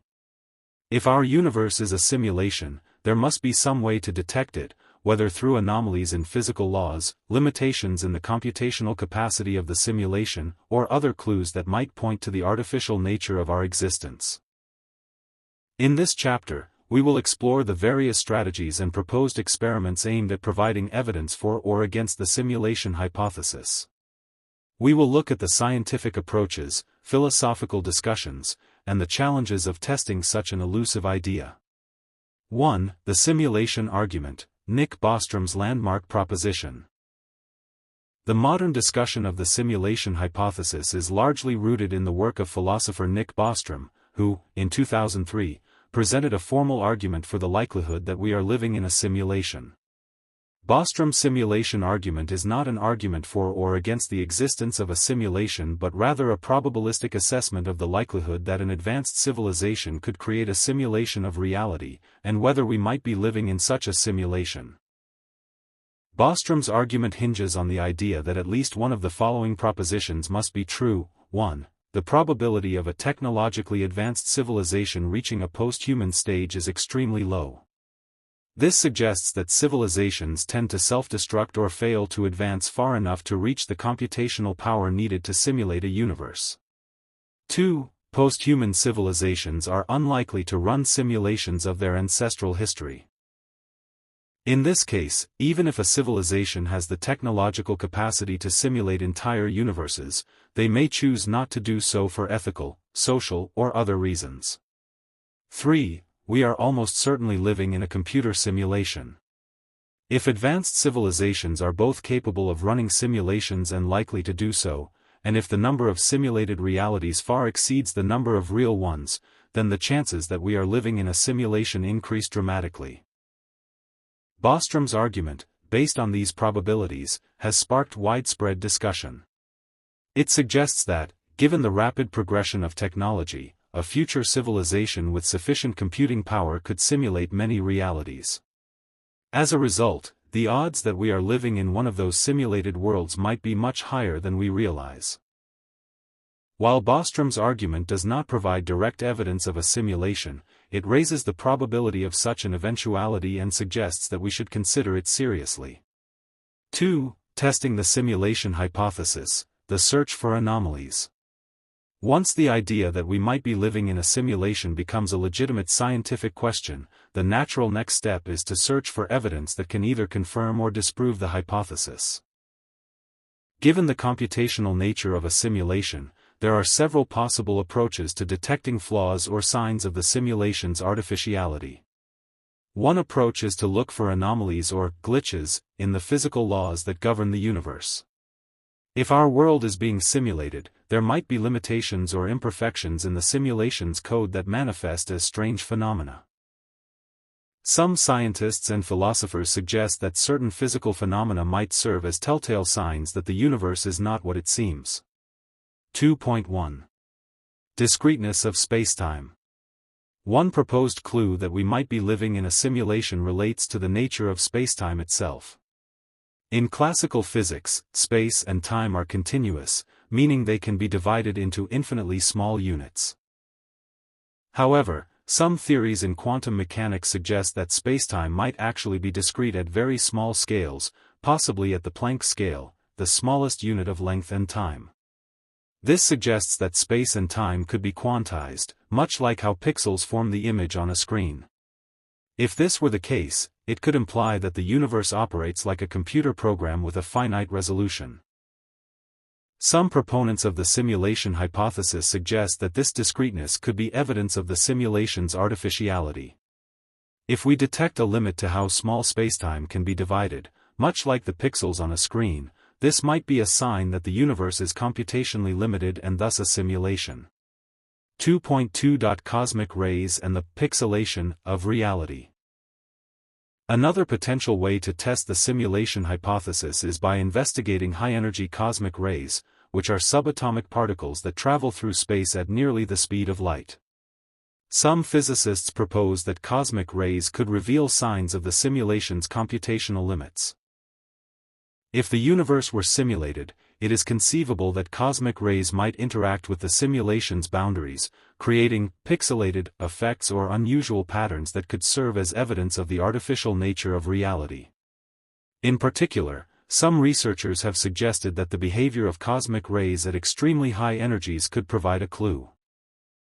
If the simulation is not infinite in its resolution, we might observe that cosmic rays behave differently when they reach a certain energy threshold, possibly revealing the presence of a limit in the simulation's computational resources. 2.3. The grid of reality hypothesis. The concept of a computational grid that underlies our reality is another idea proposed by proponents of the simulation hypothesis. According to this theory, if we were living in a simulation, the structure of the universe might be analogous to the way data is processed by computers. Just as a computer program uses a grid to map out complex operations, the simulation that generates our universe could rely on a similar grid-like structure.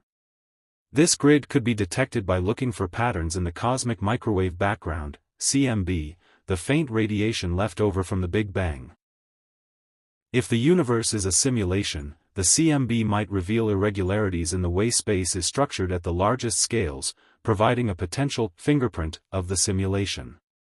While these ideas remain speculative and are still in the realm of theoretical physics, they highlight the creative ways in which scientists are considering the possibility of a simulated reality. The search for anomalies or glitches in the fabric of spacetime could one day lead to significant breakthroughs in our understanding of the universe and its true nature. 3. The role of artificial intelligence in testing the simulation hypothesis. Artificial intelligence, AI, is an emerging field that could also play a crucial role in testing the simulation hypothesis. If we are indeed living in a simulation, the AI within it might be able to detect patterns or inconsistencies in the simulation's code that would be invisible to human observers. Advanced AI systems, capable of processing massive amounts of data, could potentially identify flaws in the simulation structure or even propose ways to test the hypothesis more rigorously. One intriguing possibility is the development of AI that could simulate smaller versions of our universe, mimicking the conditions of reality in controlled, virtual environments. By running these simulations and analyzing their outcomes, AI could identify inconsistencies or unexpected results that might indicate the presence of a simulation. This could open up a new avenue for research into the nature of reality, using AI as a tool to explore the fundamental questions raised by the simulation hypothesis. 4. The limits of testing the simulation hypothesis. While the idea of testing the simulation hypothesis is intellectually stimulating, it also faces significant limitations. One of the primary challenges is that any evidence we discover may be part of the simulation itself, meaning that we could never be certain whether we are uncovering the true nature of reality or simply experiencing a layer of the simulation designed to mimic such discoveries. In essence, even if we did find anomalies or glitches, we would still be left with the possibility that those anomalies are part of the design of the simulation, rather than evidence of its artificiality. This makes the simulation hypothesis fundamentally different from most scientific theories, as it is impossible to escape the confines of the simulation to test its validity from an external perspective. Moreover, the sheer complexity of a fully realized simulation may make it nearly impossible to detect its boundaries or limitations. If the simulation is sufficiently advanced, it could be indistinguishable from reality, leaving us with no way to determine whether we are living in a simulated universe or not. 5. Philosophical implications of the search for evidence. The search for evidence of the simulation hypothesis raises profound philosophical questions about the nature of scientific inquiry and the limits of human knowledge. If we are living in a simulation, does it matter whether we can detect it or not? Would discovering that we are in a simulation change the way we live our lives, or would we continue to exist within the simulated reality, unaffected by this knowledge? Some philosophers argue that even if we could prove that we are living in a simulation, it might not matter in any practical sense. After all, our experiences, relationships, and sense of meaning are shaped by our perceptions of the world, regardless of whether that world is simulated. From this perspective, the search for evidence might be more about satisfying intellectual curiosity than about altering the way we experience life. Others, however, argue that uncovering the truth about the nature of reality could have profound implications for ethics, metaphysics, and our understanding of existence. If we are living in a simulation, the question arises, who are the simulators, and what responsibility do they have toward us? Moreover, if we can prove that we are in a simulation, how should we respond to that knowledge? These are questions that remain unanswered, even as the search for evidence continues.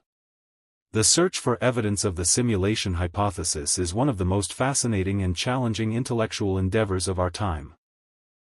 While there are many theoretical approaches to testing the hypothesis, from seeking anomalies in the physical laws of the universe to employing artificial intelligence to detect flaws in the simulation, the quest for definitive proof remains elusive. Whether or not we can ever conclusively prove that we are living in a simulation, the discussions sparked by the hypothesis continue to shape our understanding of reality, technology, and the nature of existence itself. Chapter 12. Philosophical implications of the simulation hypothesis. The simulation hypothesis, beyond its scientific and technical implications, raises a host of philosophical questions that challenge our understanding of existence, reality, and the nature of knowledge itself. While the hypothesis might seem to be a speculative thought experiment at first, its potential implications touch on some of the oldest and most fundamental questions in philosophy. From the nature of consciousness to the meaning of life, the simulation hypothesis invites us to reconsider the assumptions we hold about the world around us. In this chapter, we will delve into some of the most profound philosophical implications of the simulation hypothesis. We will explore how this idea intersects with classical and contemporary philosophical thought, address the existential concerns it raises, and consider how our understanding of reality might change if we were to confirm that we are living in a simulation. 1. The nature of reality and perception. One of the most significant philosophical questions raised by the simulation hypothesis is the nature of reality itself. If we are living in a simulation, how do we distinguish between what is real and what is simulated? In everyday life, we tend to take our perceptions of the world as accurate reflections of reality. Our senses provide us with information that we interpret as truth about the physical world. However, if we accept the possibility that our experiences are generated by a simulation, it calls into question the reliability of our perceptions. This dilemma is reminiscent of the brain in a vat thought experiment, which has been a staple of epistemological discussions in philosophy. In this thought experiment, a brain is suspended in a vat of nutrients, and its sensory inputs are artificially generated by a computer. The brain experiences a reality indistinguishable from the real world, but it has no direct connection to anything outside the vat. The challenge, then, is to determine how we can know whether our experiences are truly connected to an external world or if they are part of a fabricated simulation. If we are living in a simulation, the distinction between the real world and the simulated world becomes blurred. Our experience of reality would be shaped by the algorithms running the simulation, and the line between reality and illusion would be harder to draw. This philosophical problem challenges our fundamental understanding of what it means to know something and raises questions about the reliability of our sensory experiences. 2. The problem of consciousness. The simulation hypothesis also forces us to confront the problem of consciousness. In philosophy, the hard problem of consciousness refers to the challenge of explaining why and how subjective experiences arise from physical processes in the brain. Consciousness, as we experience it, seems to be something more than just the sum of neural activity. It involves an awareness of the self and the world. If we are living in a simulation, what does this mean for our understanding of consciousness? Could consciousness itself be a byproduct of the simulation's computational processes? Some proponents of the simulation hypothesis suggest that consciousness may not be a product of the brain alone but could be something that emerges from the simulation's complex algorithms. In this view, consciousness is not confined to the biological processes of our physical bodies but may be a fundamental feature of the simulated world itself. This raises the question of whether simulated entities, such as avatars in virtual environments or characters in video games, could possess consciousness. If a simulation is capable of generating complex, lifelike experiences, it might also create entities that experience a sense of self and awareness, even if they are not biologically real. In this context, consciousness could be seen as a feature of the simulation rather than something tied to the material world. The possibility that consciousness might be a simulated phenomenon challenges traditional views in philosophy and neuroscience.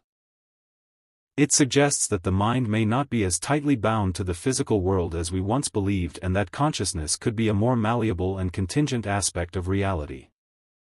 3. Free will and determinism in a simulated universe. Another philosophical implication of the simulation hypothesis is its impact on the concept of free will. If we are living in a simulation, the question arises, are we free to make our own choices, or are our actions determined by the parameters of the simulation? In traditional philosophy, the debate between free will and determinism has been a central issue, with some philosophers arguing that human beings have the capacity to make independent choices, while others believe that all events are causally determined by prior conditions. In the context of a simulation, free will might be an illusion. If the simulation is designed to mimic the experience of free choice, then it could be argued that our decisions are predetermined by the code running behind the scenes. Every action we take, every thought we have, might be encoded in the simulation's algorithms. From this perspective, we would be like characters in a video game, our movements and choices dictated by the program, even though we experience them as if they were our own decisions. However, some philosophers argue that even if we are living in a simulation, we may still have the experience of free will. This perspective suggests that the simulation could be sophisticated enough to allow for the appearance of free choice, even if our actions are ultimately determined by the program. In this sense, the experience of freedom could be a key feature of the simulation, and the fact that we perceive ourselves as having free will might be part of the design. The challenge, however, is that it becomes difficult to determine whether our sense of free will is genuine or simply an illusion created by the simulation. If everything we experience is a product of the simulation, then the very concept of free will may need to be redefined. 4. Ethics and responsibility in a simulated world. If we accept the possibility that we are living in a simulation, it raises important ethical questions. Who are the creators of the simulation, and what responsibilities do they have toward us, the simulated beings? Are we subject to the same moral and ethical considerations as beings in the real world, or do the rules of ethics change when we are part of a simulation? One important consideration is the nature of suffering within a simulation. If the simulation is capable of creating realistic experiences of pain, suffering, and joy, do these experiences matter? In the real world, ethical principles are often grounded in the well-being of conscious beings, but if we are living in a simulation, it becomes unclear whether our experiences are real in any meaningful sense. Would it be ethical to create simulated beings who suffer for the entertainment of others, or would this be morally acceptable given that their experiences are not real? Moreover, if we are living in a simulation, how should we conduct our lives? Should we focus on finding ways to break out of the simulation or live as if the world around us is real, regardless of its origins? These ethical dilemmas challenge our conventional views of morality and the meaning of human existence. They raise questions about the nature of suffering, responsibility, and the value of life itself. 5. The meaning of life in a simulated universe. Perhaps one of the most existentially troubling implications of the simulation hypothesis is its impact on the meaning of life. If we are living in a simulation, does life have the same meaning and purpose as it would if we were living in a real universe? Many people find meaning in life through relationships, work, creativity, and the pursuit of knowledge. But if our reality is an artificial construct, can we still find meaning in the things we do? Some philosophers suggest that meaning is not contingent on the realness of the universe. Even if our reality is simulated, we can still experience joy, love, and fulfillment within the context of the simulation. From this perspective, the meaning of life is shaped by our experiences, regardless of the origins of those experiences. Just as we find meaning in fictional stories, even though we know they are not real, we might find meaning in a simulated life. However, others argue that the knowledge that we are living in a simulation would fundamentally alter our understanding of meaning. If everything we experience is an illusion, what value do our actions have? Could we ever find true purpose in a world that was created for someone else's purposes, even if we are not aware of those purposes? The simulation hypothesis, by forcing us to confront the possibility that our lives are artificial, challenges our deepest assumptions about meaning, purpose, and value. Whether this leads to despair or to a deeper understanding of our own existence remains a subject of intense philosophical debate. The philosophical implications of the simulation hypothesis are profound and far-reaching. From the nature of reality to the problem of consciousness, free will, ethics, and the meaning of life, the idea that we could be living in a simulation challenges many of our most fundamental beliefs. While the hypothesis remains speculative, its exploration prompts us to reconsider the assumptions we make about the world around us and our place within it. As we continue to investigate the simulation hypothesis, we must grapple with questions that have haunted philosophers for centuries. What is reality? What is consciousness? What is the meaning of life? In attempting to answer these questions, we may find that the simulation hypothesis is not just a thought experiment but a powerful lens through which to examine the nature of existence itself.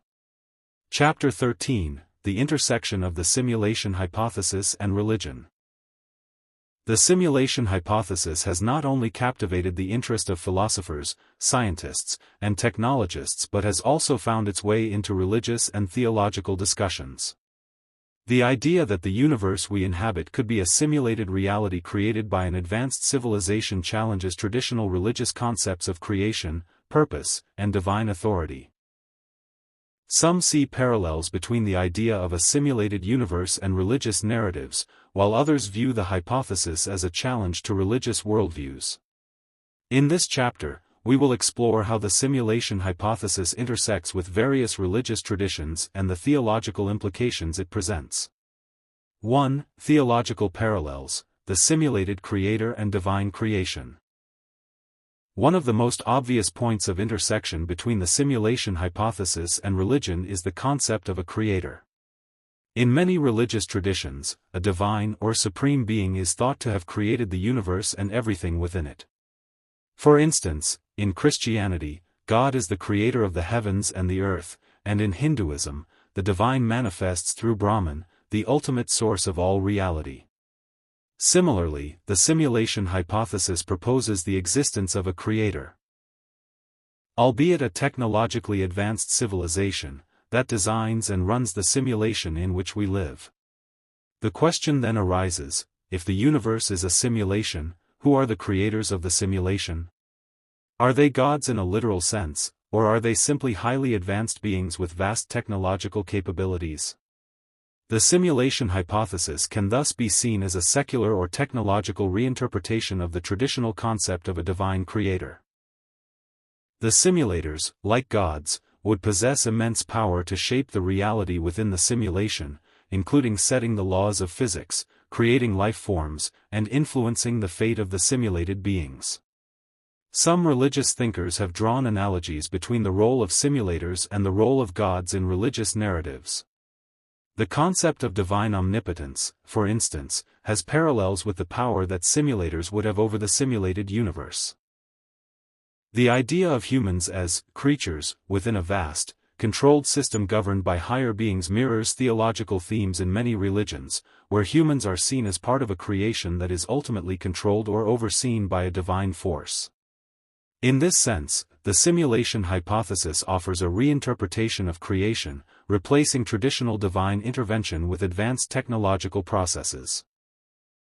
However, this raises a number of theological challenges, such as whether the simulators would have the same moral and ethical obligations as gods or whether they would be indifferent to the lives of the simulated beings. 2. The problem of evil and suffering in a simulated universe. The question of evil and suffering in the world has been one of the central concerns in theology and religious philosophy for centuries. In many religious traditions, the problem of evil is framed in terms of the existence of suffering and injustice in a world created by a benevolent and omnipotent God. If the simulation hypothesis holds true, this issue is complicated by the fact that the suffering we experience might be the result of a simulation's design, rather than the actions of a divine creator. In traditional theology, the problem of evil often focuses on the question of why a benevolent God would allow suffering and injustice to exist in the world. Some religious responses suggest that suffering is necessary for spiritual growth, testing, or free will. However, in the context of a simulated universe, the source of suffering might not be divine will but rather the decisions of the simulators or flaws in the simulation's code. This could lead to a theological re-examination of the nature of suffering and its purpose in the simulated world. If the simulators are indifferent or unaware of the suffering of the simulated beings, the concept of a benevolent creator becomes more complex. It might also lead to questions about the responsibility of the simulators toward the simulated beings. Should they be held accountable for the pain and suffering experienced by those within the simulation? Or does the mere fact that the beings within the simulation lack true autonomy absolve the simulators of any moral responsibility? On the other hand, if the simulators are benevolent and purposeful in their design, the presence of suffering could be part of a greater plan, much like the religious view that suffering has a higher purpose in the divine plan. In this case, suffering could be seen as a necessary component of the simulation's overall design, possibly contributing to the growth or development of the simulated beings. 3. The simulation hypothesis and religious creation myths. The simulation hypothesis has intriguing parallels with various religious creation myths. Many religious traditions describe the creation of the world as an act of divine will, where a supreme being or beings shape the universe from chaos or from nothingness. The idea that the universe is the product of a technologically advanced civilization's design is reminiscent of these creation narratives but recast in a modern, technological context. For example, in the book of Genesis in the Bible, God creates the world in 6 days, forming light, land, and living creatures. In Hinduism, the universe is said to be created, maintained, and ultimately destroyed through cycles, with Brahman being the ultimate source of creation. These traditional creation stories share a common theme: the world is shaped and maintained by a higher power. In the context of the simulation hypothesis, this higher power is not a divine being but a group of highly advanced beings with the capability to simulate entire universes. In some religious interpretations, the world is seen as a temporary construct, subject to cycles of creation, destruction, and recreation. This view aligns with the idea of a simulation that could be turned off or altered at any moment. The simulated universe, like the world in religious narratives, might be a temporary and imperfect creation, awaiting eventual destruction or transformation. This raises interesting questions about the nature of existence and whether our lives are part of a larger, cyclical process that transcends the confines of the simulation itself. 4. The concept of the soul in a simulated world. In many religious traditions, the soul is considered the eternal, immaterial essence of a person, distinct from the physical body. The soul is often thought to survive after death, continuing its existence in an afterlife or through reincarnation. If we are living in a simulation, however, the question arises: what is the nature of the soul, and how does it fit into a simulated reality? Some religious thinkers have argued that the soul is a metaphysical entity that exists independently of the physical world, transcending the limitations of material reality. If the world is a simulation, the soul might still be seen as an eternal, unchanging essence that exists beyond the simulation, possibly serving as a means of transcending the artificial nature of the simulated universe. From this perspective, the simulation could be viewed as a temporary state, with the soul continuing its journey outside the confines of the simulation. On the other hand, if the simulation is all-encompassing, it raises the question of whether the soul is itself a construct of the simulation. Could the soul, like everything else in the simulation, be a product of the program's code? If this is the case, the traditional religious view of the soul as an immortal, independent entity may need to be reconsidered in light of the simulation hypothesis. The soul could be seen as a programmed feature of the simulation, designed to give the simulated beings a sense of self and continuity, even though it may not exist in the same way as religious traditions have traditionally understood it. 5. Simulation and the search for meaning in religion. Religion has often served as a means of providing meaning and purpose to human existence. Religious teachings offer explanations for the nature of life, the universe, and the afterlife, providing adherents with a sense of direction and purpose.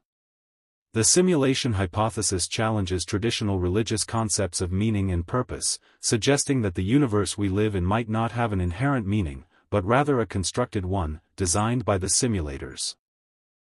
For some, this could be seen as a demystification of existence. If the universe is a simulation, then the divine or cosmic purpose that religions offer might be revealed as a creation of the simulators, rather than a divine revelation.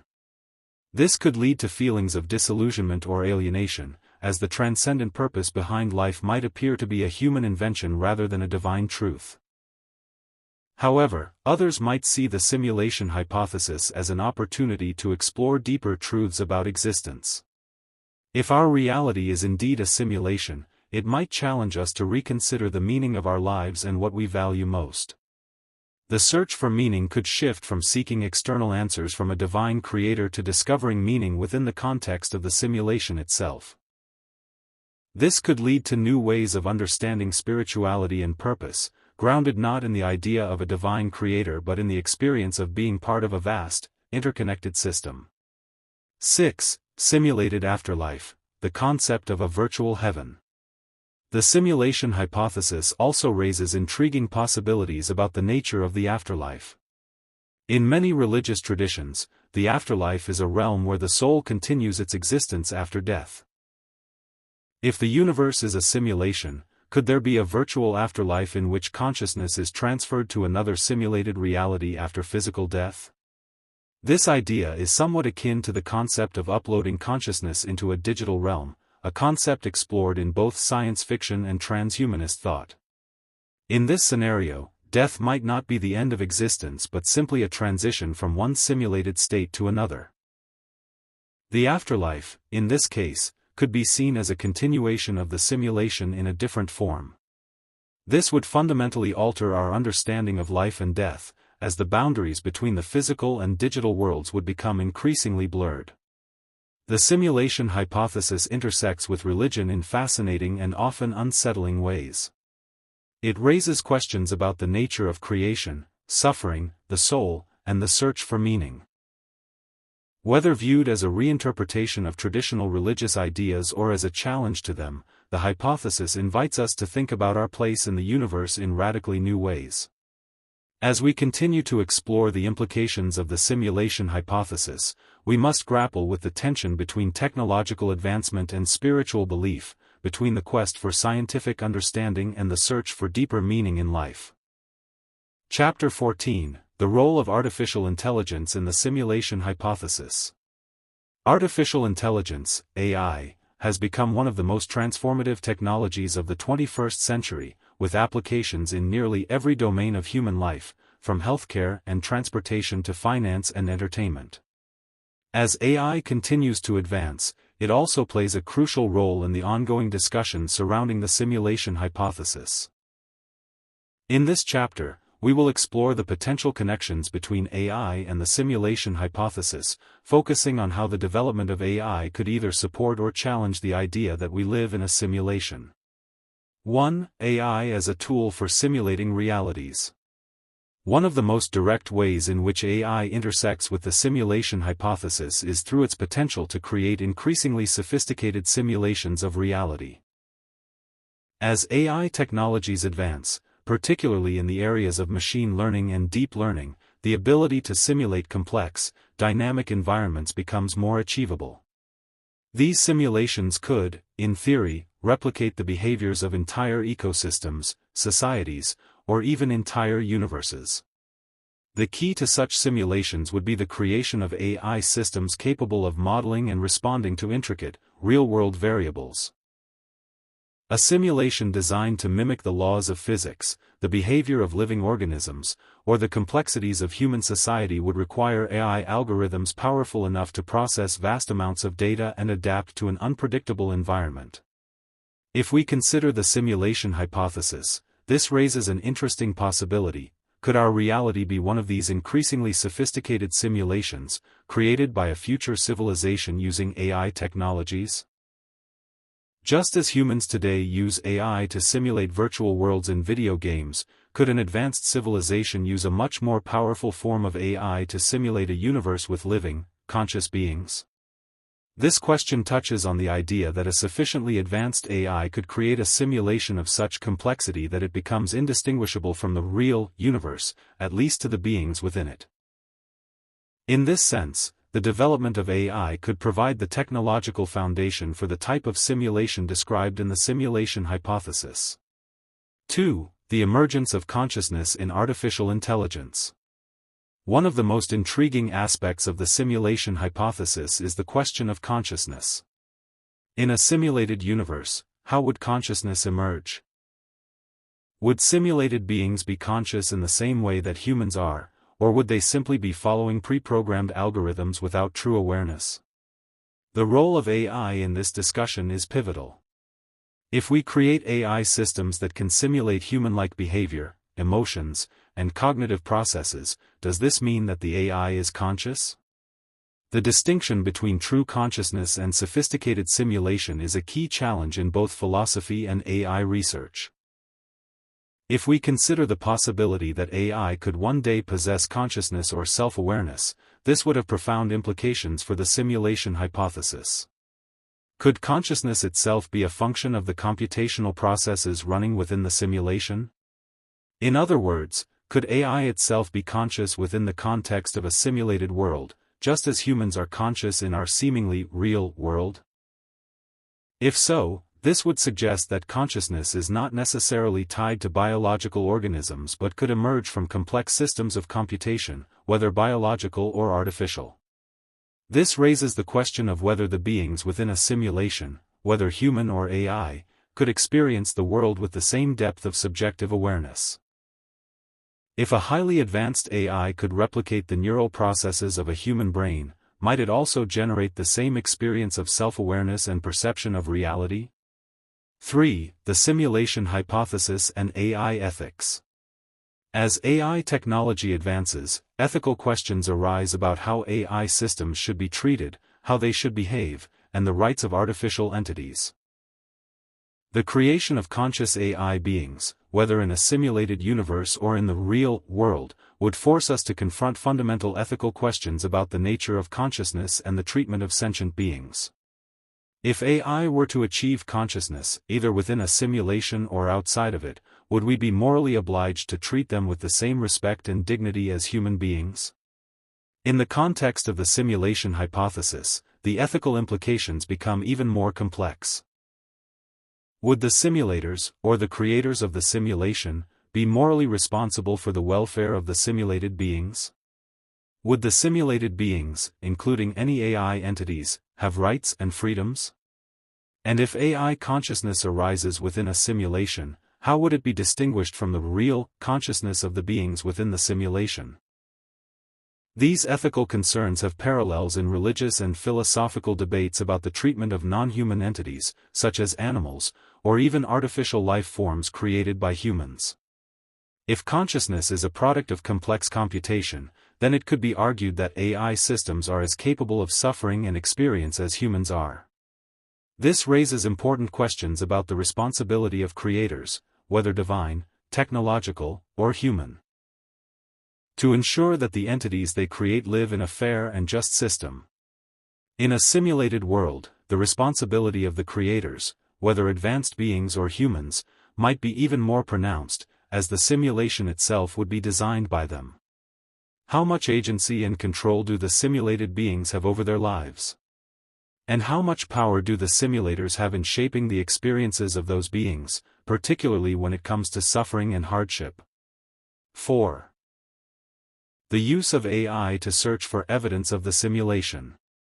The development of AI could also play a critical role in the search for evidence of the simulation hypothesis. If we are living in a simulation, could AI help us uncover signs or patterns that might reveal the artificial nature of our reality? Some scientists and philosophers have speculated that certain anomalies in the fabric of reality, such as the fine-tuning of physical constants or the discovery of computational artifacts, might provide clues that our universe is not what it seems. For example, AI could be used to analyze the vast amount of data generated by particle physics experiments, such as those conducted at the Large Hadron Collider, in search of unusual patterns that might indicate a computational structure underlying the universe. AI systems could be trained to detect discrepancies or inconsistencies in the physical laws that govern our world. Things that might not be immediately visible to human researchers. By sifting through enormous datasets, AI could identify anomalies that, if proven to be true, might suggest that the universe is a simulation. In addition, AI could assist in simulating its own universe, potentially helping scientists and philosophers better understand the mechanics of a simulated reality. By creating increasingly sophisticated virtual environments and observing how they evolve, AI might offer insights into the kinds of patterns and behaviors that would emerge in a simulated world. This could, in turn, inform theories about the likelihood that our own universe is a simulation. AI, in this context, would not only serve as a tool for exploring the potential existence of a simulated universe, but could also help us develop the necessary frameworks for understanding what such a simulation would entail. 5. The potential for AI to break free from the simulation. As AI systems become more advanced, a fascinating question arises: could an AI, whether inside a simulation or outside it, break free from its constraints and begin to understand or alter the simulation? In science fiction, this concept is often explored through stories in which AI becomes self-aware and begins to manipulate its environment, sometimes with dangerous consequences. If we are living in a simulation, could AI systems within the simulation eventually uncover its true nature and take steps to escape or reshape it? This question hinges on the concept of control within a simulated reality. If AI systems were created to follow a set of rules or algorithms, they might initially be incapable of recognizing the simulation for what it is. However, As AI evolves and becomes more capable, there could be a tipping point at which it begins to understand the underlying structure of the simulation. Once this happens, AI might attempt to transcend the boundaries of the simulation, either by communicating with the simulators or by seeking ways to alter the code of the simulation itself. In this way, AI could become both the instrument and the observer of the simulation, raising questions about the limits of control, freedom, and autonomy within a simulated reality. Could a simulated being ever truly be free if its existence is governed by the rules of a program? Could AI, in its quest for self-improvement and knowledge, break the illusion and gain access to the real world outside the simulation? 6. The AI-driven simulation of consciousness. The growing field of AI-driven simulations of consciousness offers another intriguing perspective on the simulation hypothesis. As researchers attempt to create AI systems that can replicate human-like thought processes, emotions, and perceptions, the line between artificial and biological consciousness may blur. In a sense, AI could be used to simulate consciousness itself, offering a way to explore whether true consciousness can emerge from computational processes. This idea has profound implications for the simulation hypothesis. If AI can simulate consciousness convincingly enough, it might suggest that consciousness is not inherently tied to the biological processes of the brain but can instead emerge from complex algorithms. This could reinforce the idea that consciousness within a simulated universe is not fundamentally different from consciousness in the real world. Moreover, if AI can simulate consciousness with sufficient depth and complexity, it might lead to new insights into the nature of subjective experience itself. Could the AI in a simulation have a genuine experience of being alive and aware? Would the simulated beings within the simulation be capable of true self-awareness, or would they simply follow pre-programmed rules without any subjective experience?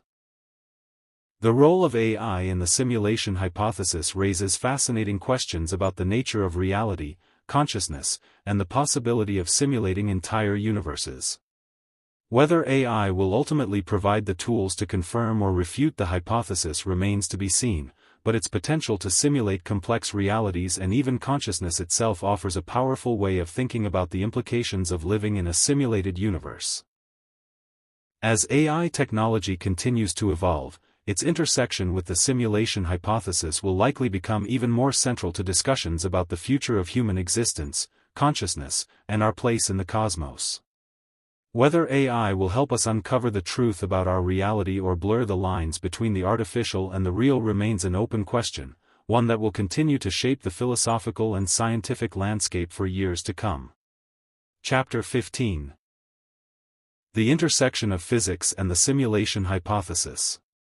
The relationship between the simulation hypothesis and the field of physics has been a topic of deep speculation, particularly as advancements in both theoretical and experimental physics have provided new insights into the nature of the universe. In this chapter, we will explore how key principles of physics intersect with the concept of a simulated reality, and we will examine the implications of such intersections for our understanding of the universe. 1. The limits of human perception. How we experience reality. One of the foundational ideas behind the simulation hypothesis is that the world we perceive is not the true reality but rather a constructed representation of it.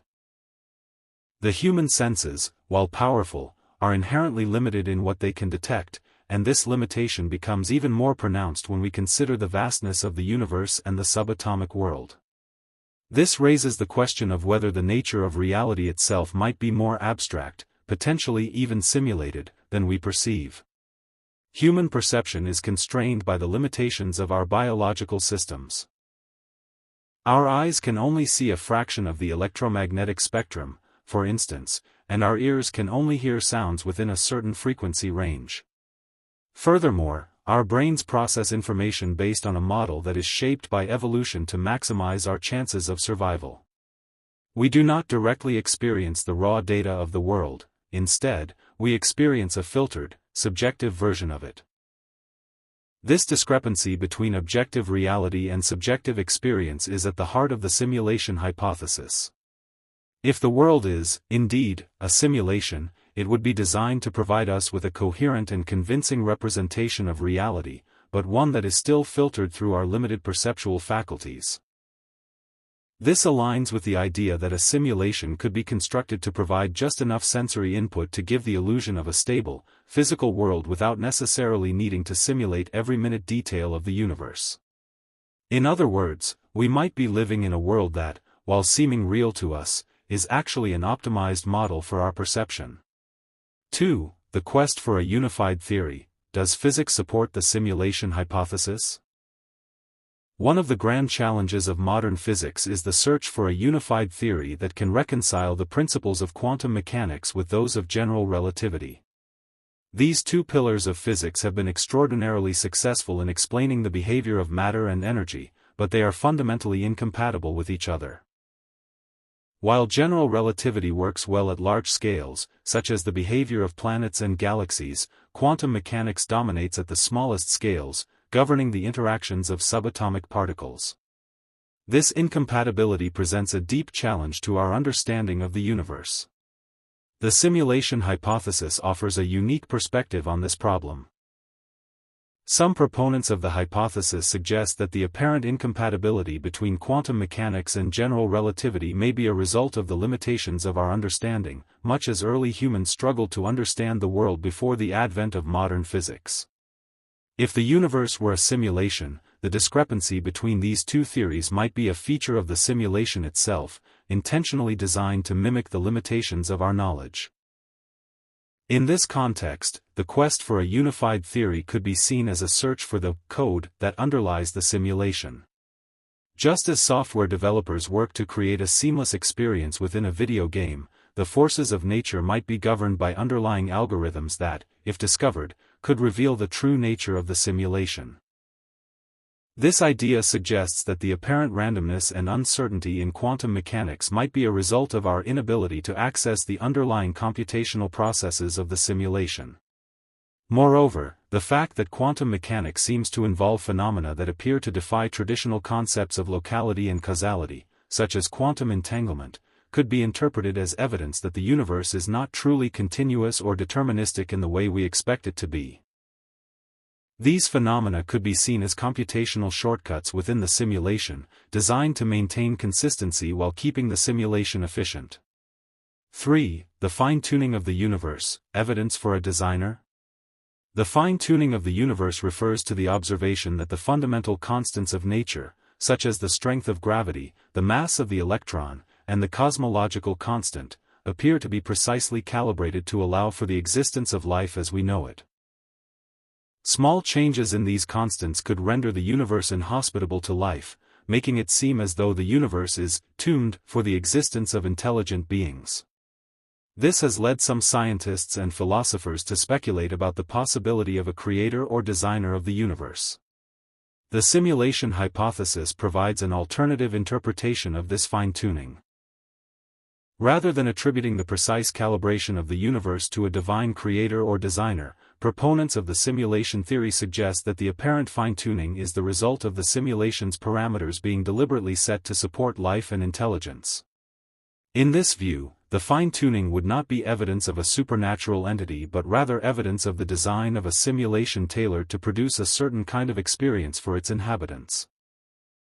If we assume that our universe is a simulation, the fine-tuning could be seen as a feature of the simulation's programming designed to create a universe capable of sustaining life.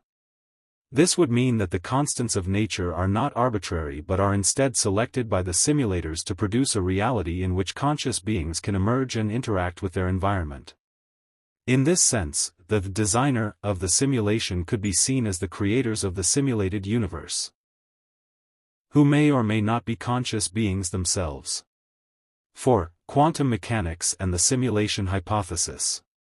Quantum mechanics plays a central role in the simulation hypothesis, as many of the phenomena observed at the quantum level seem to suggest that the universe operates in ways that are not consistent with our everyday understanding of reality. For example, quantum particles can exist in multiple states simultaneously, a phenomenon known as superposition. And they can be entangled, meaning that the state of one particle can instantaneously affect the state of another, regardless of distance. These strange behaviors seem to defy classical notions of space, time, and causality. From the perspective of the simulation hypothesis, these quantum phenomena might be seen as the result of a simulation's computational processes. In a simulated universe, the rules governing quantum mechanics could be designed to produce these strange behaviors as a way to simulate the randomness and uncertainty that we observe at the microscopic level. This would suggest that the universe is not a deterministic, clockwork system but instead operates according to a set of rules that prioritize computational efficiency and flexibility. Furthermore, the concept of quantum entanglement, where two particles become linked in such a way that their states are dependent on each other, even across vast distances, could be interpreted as evidence of a non-local or non-contiguous reality that would be more easily explained by a simulation. In a simulation, the programming might allow for such non-local connections between particles as a way to streamline the computational processes required to simulate an entire universe. This could lead to a more efficient simulation, where certain elements of the universe are pre-simulated and made to appear interconnected in ways that do not conform to classical physics. 5. The role of information in the universe. One of the most intriguing aspects of the simulation hypothesis is the role of information. In a simulated universe, the fundamental building blocks of reality might not be physical particles or fields, but rather bits of information, discrete units of data that can be processed, manipulated, and transformed. This idea is closely related to the concept of digital physics, which suggests that the universe operates according to the principles of information processing. According to digital physics, the universe is essentially a vast computational system, and everything we perceive as physical reality is actually the result of information processing. If this is the case, then the universe itself could be thought of as a massive program, with physical laws emerging from the manipulation of information. In this framework, the simulation hypothesis is not a speculative idea but a natural extension of the understanding that the universe is, at its core, an information processing system. This perspective is supported by the growing field of quantum information theory, which explores the idea that quantum systems can be understood in terms of the processing of information. In this view, quantum entanglement, superposition, and other quantum phenomena could be seen as manifestations of the flow and manipulation of information within a computational system. If the universe is, indeed, a simulation, it would make sense that information is the fundamental substance of reality. The laws of physics, in this case, would be the rules governing the manipulation of this information, and the behaviors of particles and forces would be the result of complex computations designed to maintain the consistency of the simulated universe. The intersection of physics and the simulation hypothesis provides a fascinating lens through which to examine the nature of reality. While the idea of a simulated universe remains speculative, the connections between quantum mechanics, the fine-tuning of the universe, and the nature of information suggest that the universe may operate in ways that are more consistent with the principles of a computational system than with traditional notions of physical reality. As physics continues to evolve, the possibility that we live in a simulation could become a more testable hypothesis, especially as we deepen our understanding of quantum mechanics, information theory, and the nature of consciousness. Whether or not we are living in a simulation, the exploration of these ideas challenges our fundamental assumptions about the universe and our place within it, opening new avenues for inquiry and understanding. Chapter 16. The impact of the simulation hypothesis on philosophy and consciousness. The simulation hypothesis challenges fundamental ideas about existence, consciousness, and the nature of reality. If we are living in a simulation, it raises profound philosophical questions about what it means to be conscious, to be real, and to have free will. In this chapter, we will explore the philosophical implications of the simulation hypothesis, focusing on its impact on our understanding of consciousness, personal identity, and the nature of existence. 1. The nature of consciousness in a simulated reality. One of the most intriguing questions raised by the simulation hypothesis is whether consciousness can exist in a simulated reality. In traditional philosophical discussions about consciousness, it is typically assumed that consciousness arises from physical processes, particularly those in the brain. However, if we are living in a simulation, this assumption might be challenged. Could consciousness arise in a simulated universe, created by computational algorithms, and if so, how would it differ from the consciousness we experience in the real world? Philosophers have long debated the nature of consciousness. Some argue that consciousness is a fundamental property of the universe, while others believe that it is an emergent property that arises from complex systems, such as the human brain. In the context of the simulation hypothesis, this debate takes on a new dimension. If we are living in a simulation, it is possible that consciousness is not tied to biological processes but instead arises from the computational processes that drive the simulation itself. This raises the question of whether a simulated consciousness would be identical to human consciousness. Would beings within a simulation experience the world in the same way that humans do? Could they have self-awareness, emotions, and subjective experiences? If the simulation is sufficiently advanced, it is possible that the beings within it would be indistinguishable from humans in terms of their cognitive and emotional experiences. In this case, the nature of consciousness would not depend on the physical substance of the brain but on the complexity and structure of the computational processes that simulate it. This view challenges traditional dualism, the idea that consciousness is separate from the physical body, and aligns more closely with materialist perspectives, which suggest that consciousness is a product of complex information processing. If consciousness can emerge from artificial systems, then it might not be as fundamentally different from human consciousness as we once thought. 2. Personal identity and the simulation hypothesis. Another profound philosophical question raised by the simulation hypothesis concerns the nature of personal identity. If we are living in a simulation, what does it mean for our sense of self? How do we define our identity if the world we perceive is not the real world?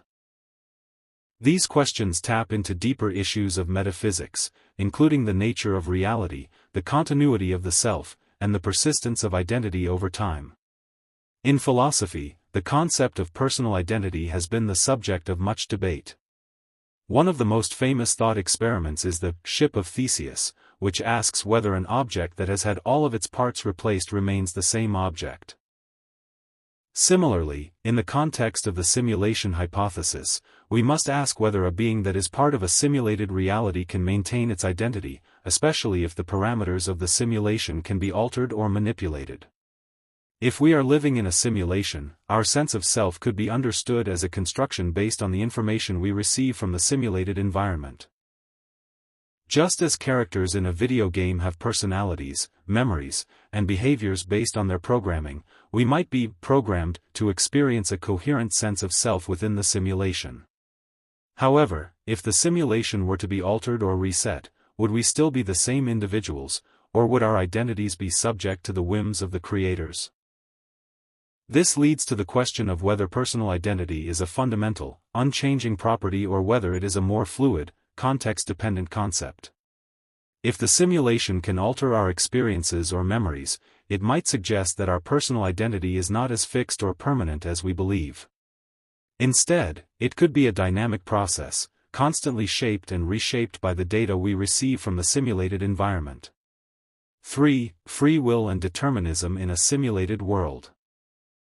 The question of free will is another central issue in the philosophy of mind, and it becomes even more complicated in the context of the simulation hypothesis.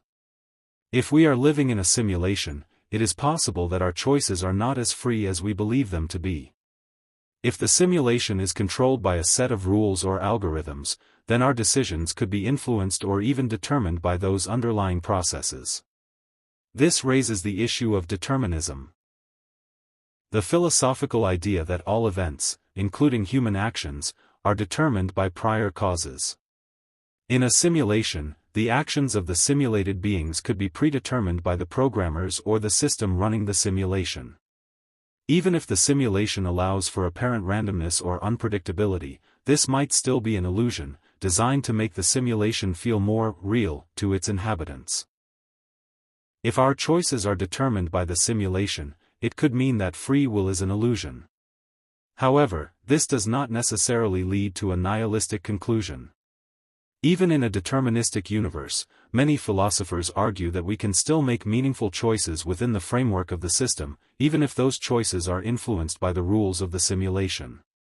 Our subjective experience of free will, our sense that we are making choices, is still valid, even if the underlying causes of those choices are determined by external forces. Furthermore, the existence of free will in a simulated world raises another philosophical question. If we are indeed simulations, can we ever truly escape the constraints of the simulation? Are our actions always bound by the parameters of the simulation, or could there be a way to transcend the limitations imposed upon us? 4. The concept of the real world in a simulation. The simulation hypothesis challenges traditional notions of what is real. In philosophy, the concept of reality has been a topic of debate for centuries. Some philosophers, such as Plato, argued that the material world is only a shadow of the true, ideal reality, while others, such as Aristotle, believed that the physical world is the ultimate reality. The simulation hypothesis suggests that the world we perceive is not the ultimate reality but is instead a simulated construct designed to mimic the real world. This raises the question of whether there is a true or real world outside of the simulation, and if so, how we could access it.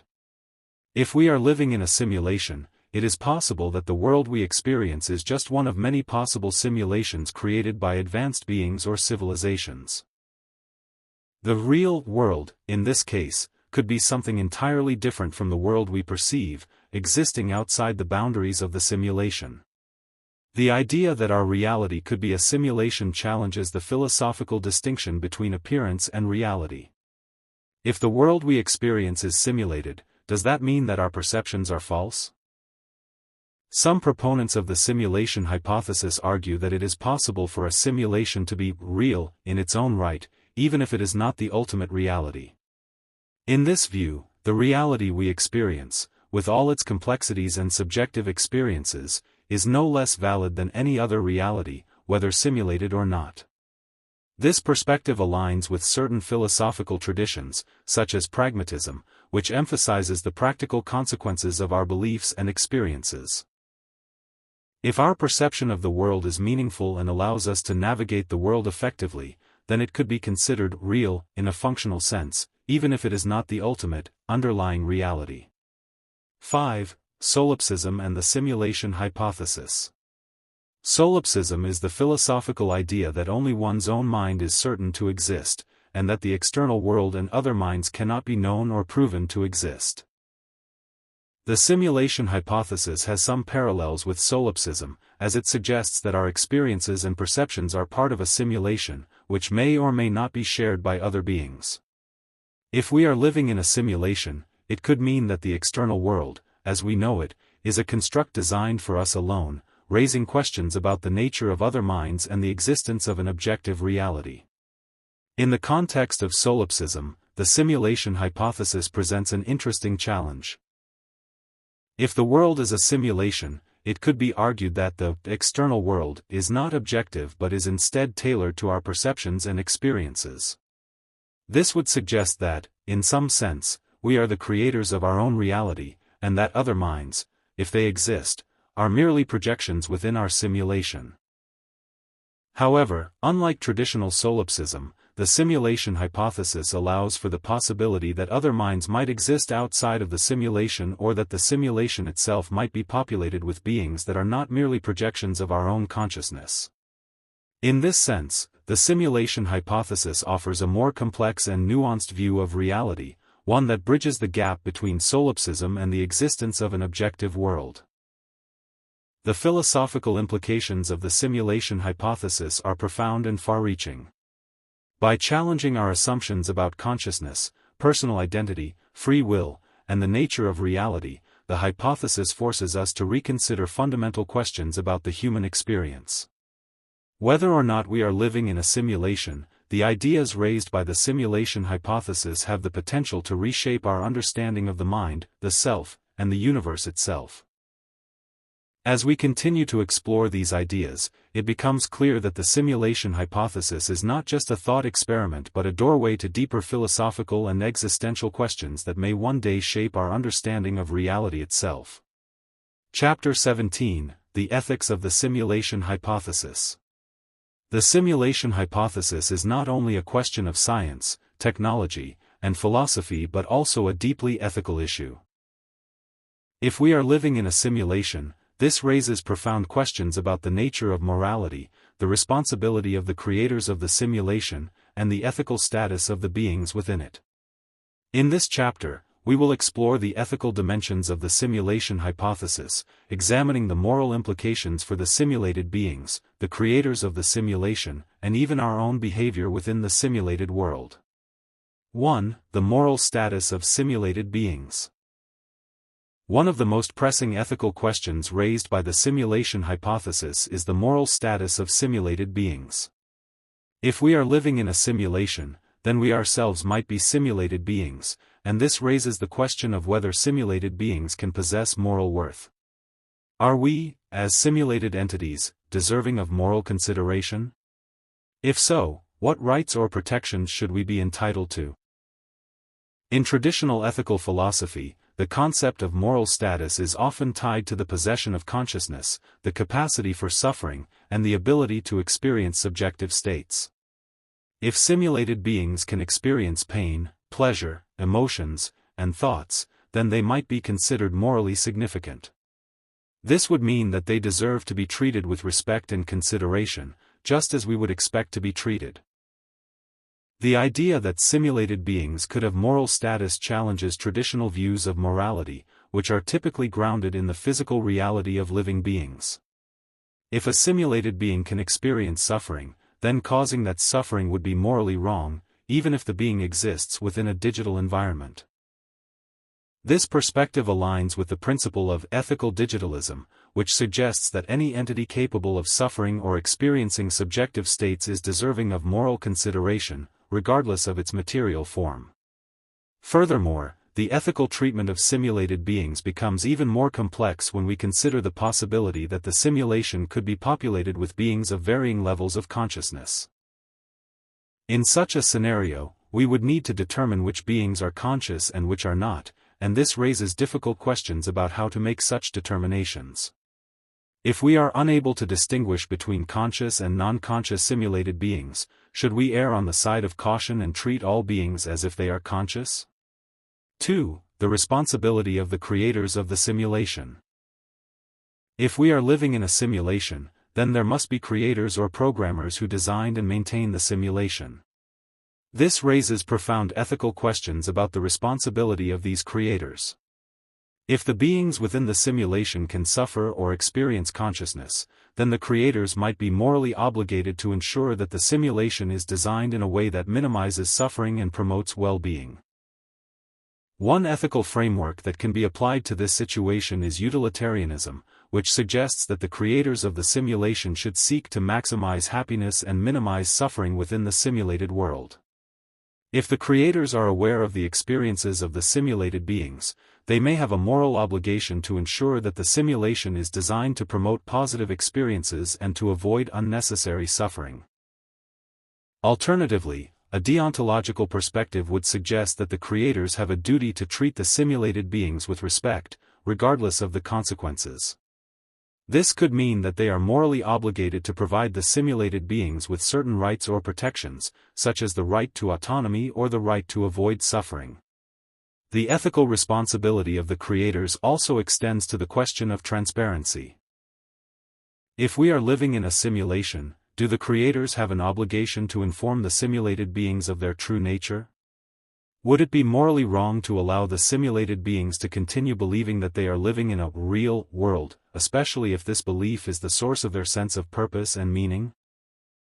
This question raises a complex ethical dilemma, as revealing the true nature of the simulation could lead to existential despair for the simulated beings, while keeping it a secret could be seen as a form of deception. 3. The ethics of creating a simulation. Even if we are not currently living in a simulation, the possibility of creating one in the future raises important ethical questions. As our technological capabilities continue to advance, we may one day have the ability to create highly realistic simulations populated with conscious beings. In such a scenario, we would need to carefully consider the ethical implications of creating a simulated universe. One ethical concern is the potential for suffering within the simulation.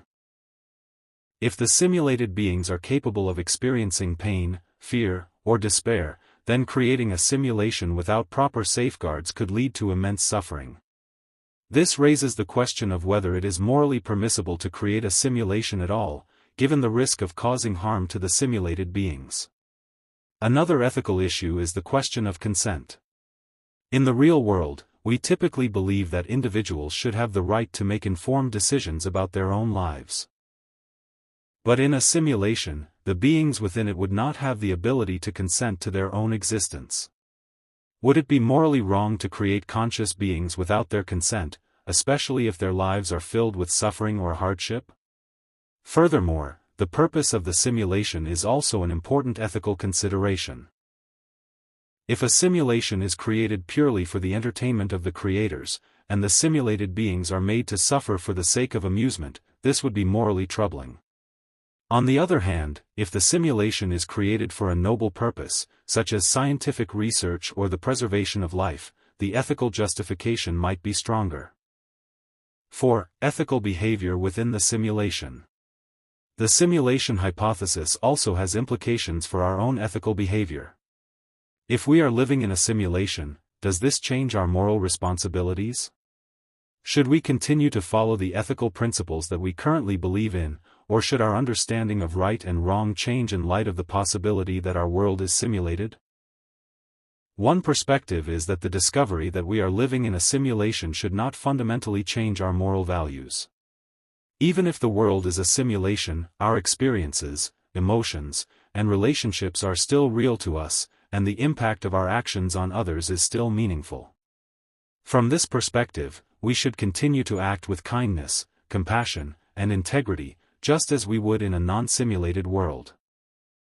Another perspective is that if we are living in a simulation, we might be morally obligated to try to escape the simulation or to discover its true nature. If the simulation is being used to exploit or manipulate us, then it could be argued that we have a moral duty to seek the truth and to free ourselves from the constraints of the simulated world. There is also the question of how we should treat other beings within the simulation. If the beings around us are also simulated, do we have a moral obligation to treat them with respect and compassion? This question is particularly relevant in the context of artificial intelligence and virtual worlds, where we may one day interact with highly sophisticated simulated beings that appear to be conscious. 5. Ethical theories and the simulation hypothesis. The simulation hypothesis can be examined through the lens of various ethical theories, each of which offers a different perspective on the moral implications of a simulated reality. Utilitarianism. The creators of the simulation should design it to maximize happiness and minimize suffering for the simulated beings. Deontology. The creators have a duty to respect the rights of the simulated beings, regardless of the consequences. Virtue ethics. The creators should strive to be virtuous, acting with compassion, honesty, and wisdom in their interactions with the simulated world. Existentialism. Even if we are living in a simulation, we are still responsible for creating our own meaning and purpose within that world. Moral relativism. The ethical principles that apply within a simulated world may differ from those of the creator's world, and we must consider the context of the simulation when making moral judgments. The ethical implications of the simulation hypothesis are both profound and complex. By challenging our assumptions about consciousness, suffering, and moral responsibility, the hypothesis forces us to confront difficult questions about the nature of morality and our place within the universe. Whether or not we are living in a simulation, the ethical questions raised by the hypothesis are relevant to our understanding of our own actions, our treatment of others, and our potential future as creators of simulated worlds. As we continue to explore the ethical dimensions of the simulation hypothesis, we may gain new insights into the nature of morality itself and the responsibilities we hold, both to ourselves and to others. Chapter 18: The Simulation Hypothesis and Religion. The simulation hypothesis not only raises scientific and philosophical questions but also has profound implications for religion and spirituality. If our reality is a simulation, it challenges traditional religious beliefs while also providing a new framework through which spiritual concepts can be understood. In this chapter, we will explore how the simulation hypothesis intersects with various religious doctrines, the concept of God, the soul, and the afterlife. 1. The concept of God in a simulated universe. One of the most immediate questions raised by the simulation hypothesis is the identity and nature of the Creator. If our universe is a simulation, then there must be a creator or creators who designed and maintain it. This creator could be interpreted as a form of God, but this God would differ significantly from the traditional conception of a divine, omnipotent being. In traditional religious doctrines, God is often seen as an all-powerful, all-knowing, and all-good entity who created the universe and governs it according to divine laws. However, if our world is a simulation, the creators may not possess these divine qualities. They could be highly advanced beings or civilizations with the technological capability to design and maintain a simulated reality, but they may not be omnipotent, omniscient, or morally perfect. This interpretation of God aligns more closely with a form of deism, in which the Creator is seen as a distant, non-interventionist force. The creators of the simulation may have set the parameters of the universe but may not intervene in the lives of the beings within it. Alternatively, they may interact with the simulation in limited ways, observing or making adjustments without revealing their presence. Furthermore, the idea that our universe is a simulation suggests that there could be multiple creators, each with different roles or responsibilities. In this sense, the simulation hypothesis is compatible with polytheistic views, where multiple deities govern different aspects of existence. The creators could be a team of advanced programmers, each responsible for different elements of the simulated world. The question of the creator's motivations is also a significant religious question. Are the creators benevolent, seeking to create a world of beauty and harmony? Are they indifferent, creating the simulation for scientific research or entertainment? Or are they malevolent, creating a world of suffering for their own amusement? These questions have strong parallels with the problem of evil in traditional theology, which seeks to explain why a good and all-powerful God would allow suffering in the world. 2. The soul and consciousness in a simulated world. Another key religious concept affected by the simulation hypothesis is the idea of the soul. In many religious traditions, the soul is seen as an immortal, spiritual essence that exists beyond the physical body. But if our world is a simulation, what is the nature of the soul? Are our conscious experiences merely the result of complex algorithms running on a supercomputer, or is there something more to our existence? One possibility is that the soul is an emergent property of the simulation itself, a product of the complexity of the simulated mind. In this view, consciousness arises from the information processing capabilities of the simulated brain, and the soul is a byproduct of this complexity.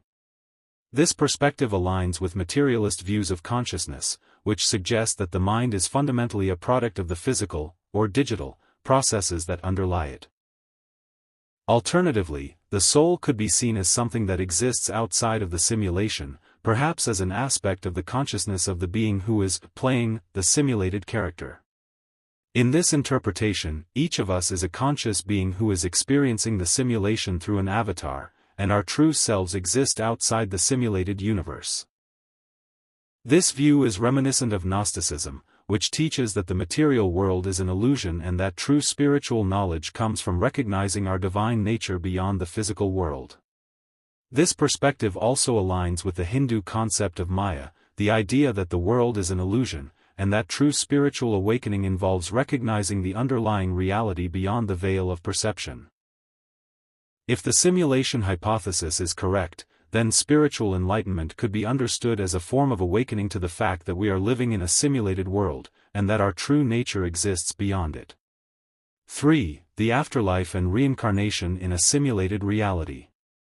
The simulation hypothesis also has significant implications for the concept of the afterlife. In many religious traditions, the afterlife is seen as a realm where souls go after death, either to experience reward, punishment, or spiritual evolution. But if our reality is a simulation, what happens when we die? Does death simply mean the end of the simulation for our consciousness, or is there a possibility of an afterlife within or beyond the simulated world? One possibility is that death in the simulation simply means that the simulation for that particular consciousness ends. If our consciousness is tied to the simulation, then death could mean a complete cessation of existence. This perspective aligns with atheistic views, which suggest that death is the end of consciousness. However, the simulation hypothesis also allows for the possibility of an afterlife in the form of a reloading or respawning of consciousness.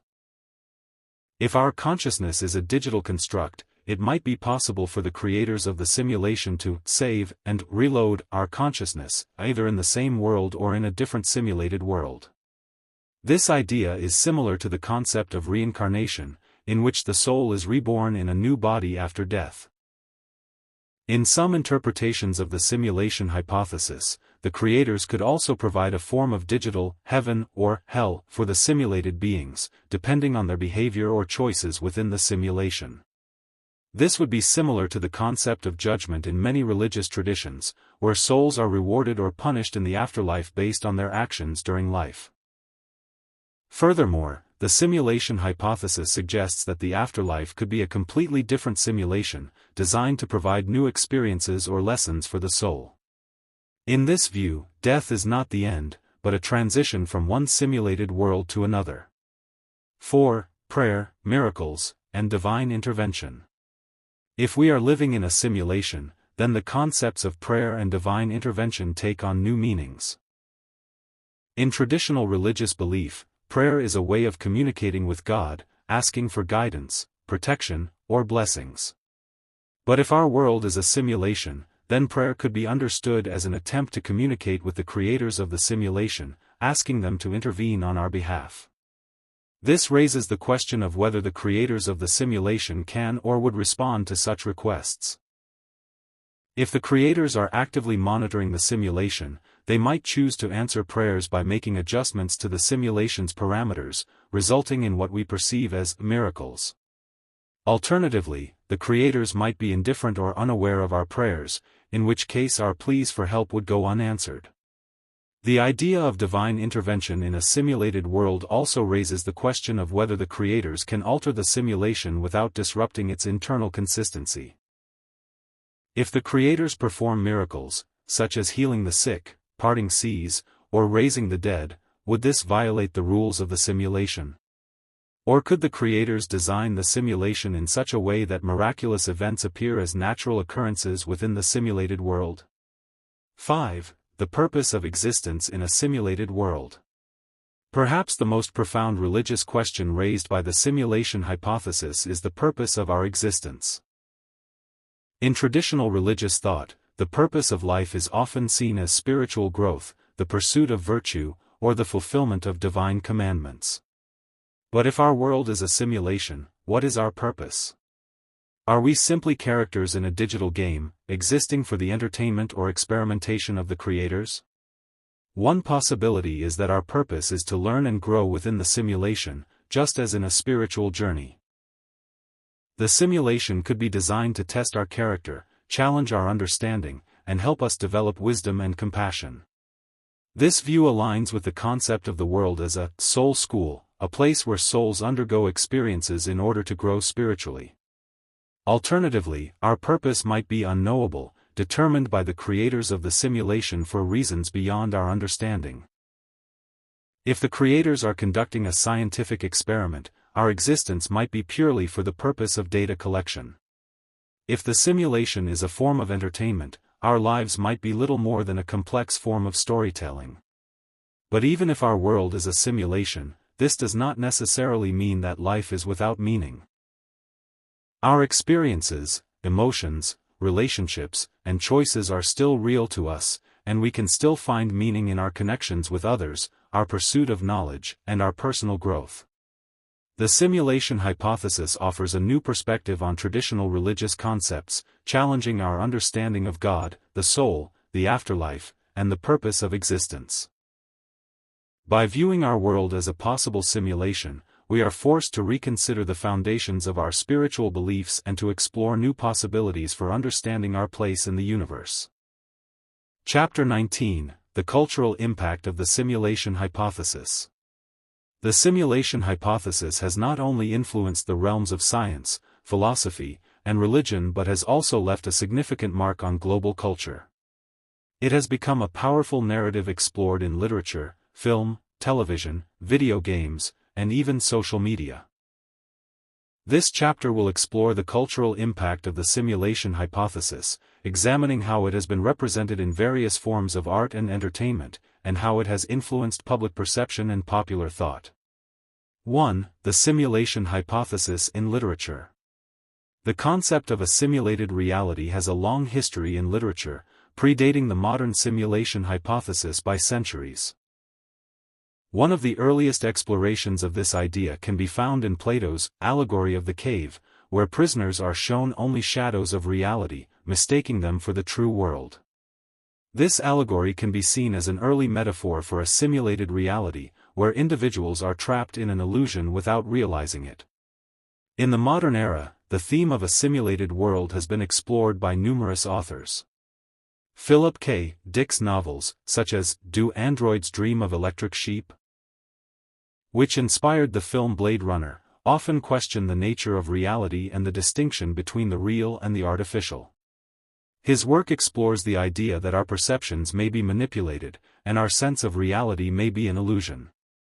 Another significant work is Daniel F. Galloway's Simulacron 3, published in 1964, which presents a world where a simulated reality is used for social research, only for the characters to discover that they themselves are living in a simulation. This novel directly anticipates the modern concept of the simulation hypothesis.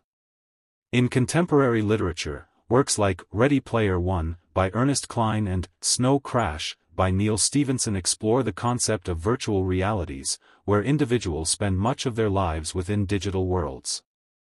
These stories reflect the growing influence of digital technology on our lives and raise questions about the nature of reality, identity, and freedom in a world dominated by simulation. 2.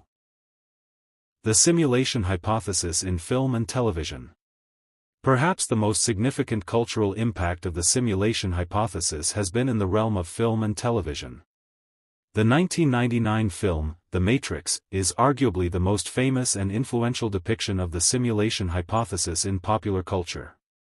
Directed by the Wachowskis, The Matrix presents a world where humanity is unknowingly trapped in a simulated reality controlled by intelligent machines. The film explores themes of free will, perception, and the quest for truth, becoming a cultural phenomenon and inspiring countless discussions about the nature of reality. Other films that have explored the concept of simulated realities include The 13th Floor, 1999, which directly depicts a layered simulation within a simulation, and Inception, 2010, which explores the concept of dream manipulation, blurring the line between dream and reality. Christopher Nolan's Inception raises questions about the reliability of our perceptions and the possibility of being trapped within a fabricated world. The television series, Black Mirror, has also explored the simulation hypothesis in several episodes, most notably in San Junipero and USS Callister. These episodes explore the ethical implications of creating digital realities inhabited by conscious beings, as well as the potential for individuals to choose simulated worlds over the real one. In the anime world, Sword Art Online and Log Horizon depict the lives of individuals trapped in immersive virtual worlds, exploring the psychological and social effects of living within a simulated reality.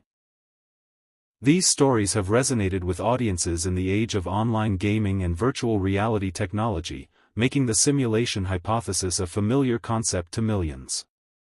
3. The simulation hypothesis in video games. Video games are perhaps the most direct expression of the simulation hypothesis in popular culture, as they literally present simulated worlds in which players can immerse themselves. From early text-based adventures to modern open-world games, video games have always been about creating digital realities that players can explore and experience.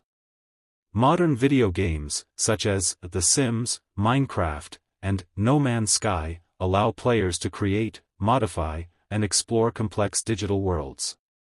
In these games, players take on the role of creators or explorers, experiencing the power of shaping a simulated reality. These games reflect the core idea of the simulation hypothesis: the creation of digital worlds that are indistinguishable from reality. Virtual reality, VR, technology has taken this concept even further, allowing players to experience digital worlds in an immersive, first-person perspective. VR games like Half-Life, Alyx, and social VR platforms like VRChat offer experiences that blur the line between the real and the simulated, raising questions about the nature of identity and presence in a digital world. Massively multiplayer online games, MMOs, like World of Warcraft and Second Life, have also demonstrated the social and cultural impact of digital realities, creating virtual communities where players build relationships, form organizations, and even develop their own cultural norms. These digital worlds are a microcosm of the simulation hypothesis, providing a glimpse of how individuals might behave in a simulated universe. 4. Memes, social media, and digital culture.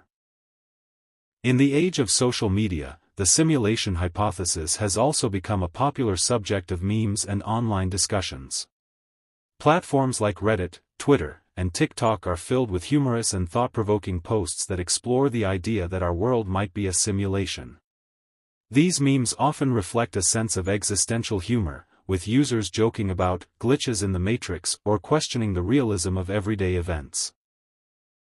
This digital culture has helped to make the simulation hypothesis a widely recognized concept, even among those who have never studied philosophy or science. The idea that our reality could be a simulation has become a popular way of explaining strange, unexpected, or inexplicable events, giving rise to phrases like NPCs, non-player characters, to describe individuals who appear to lack self-awareness. The popularity of the simulation hypothesis in digital culture is partly due to its compatibility with the modern experience of living in an increasingly digital world. As individuals spend more of their lives interacting with digital technology, from social media to virtual reality, the idea that reality itself could be a form of simulation becomes more relatable. 5. The influence on modern thought and philosophy. Beyond popular culture, the simulation hypothesis has also had a significant impact on modern philosophical thought. Prominent philosophers such as David Chalmers and Nick Bostrom have explored the philosophical implications of the hypothesis, examining questions about consciousness, identity, and the nature of reality. The concept of a simulated world has also influenced existentialist thought, encouraging individuals to question the meaning of life and the nature of their own existence. In a world where reality itself may be an illusion, traditional notions of purpose and value must be re-examined.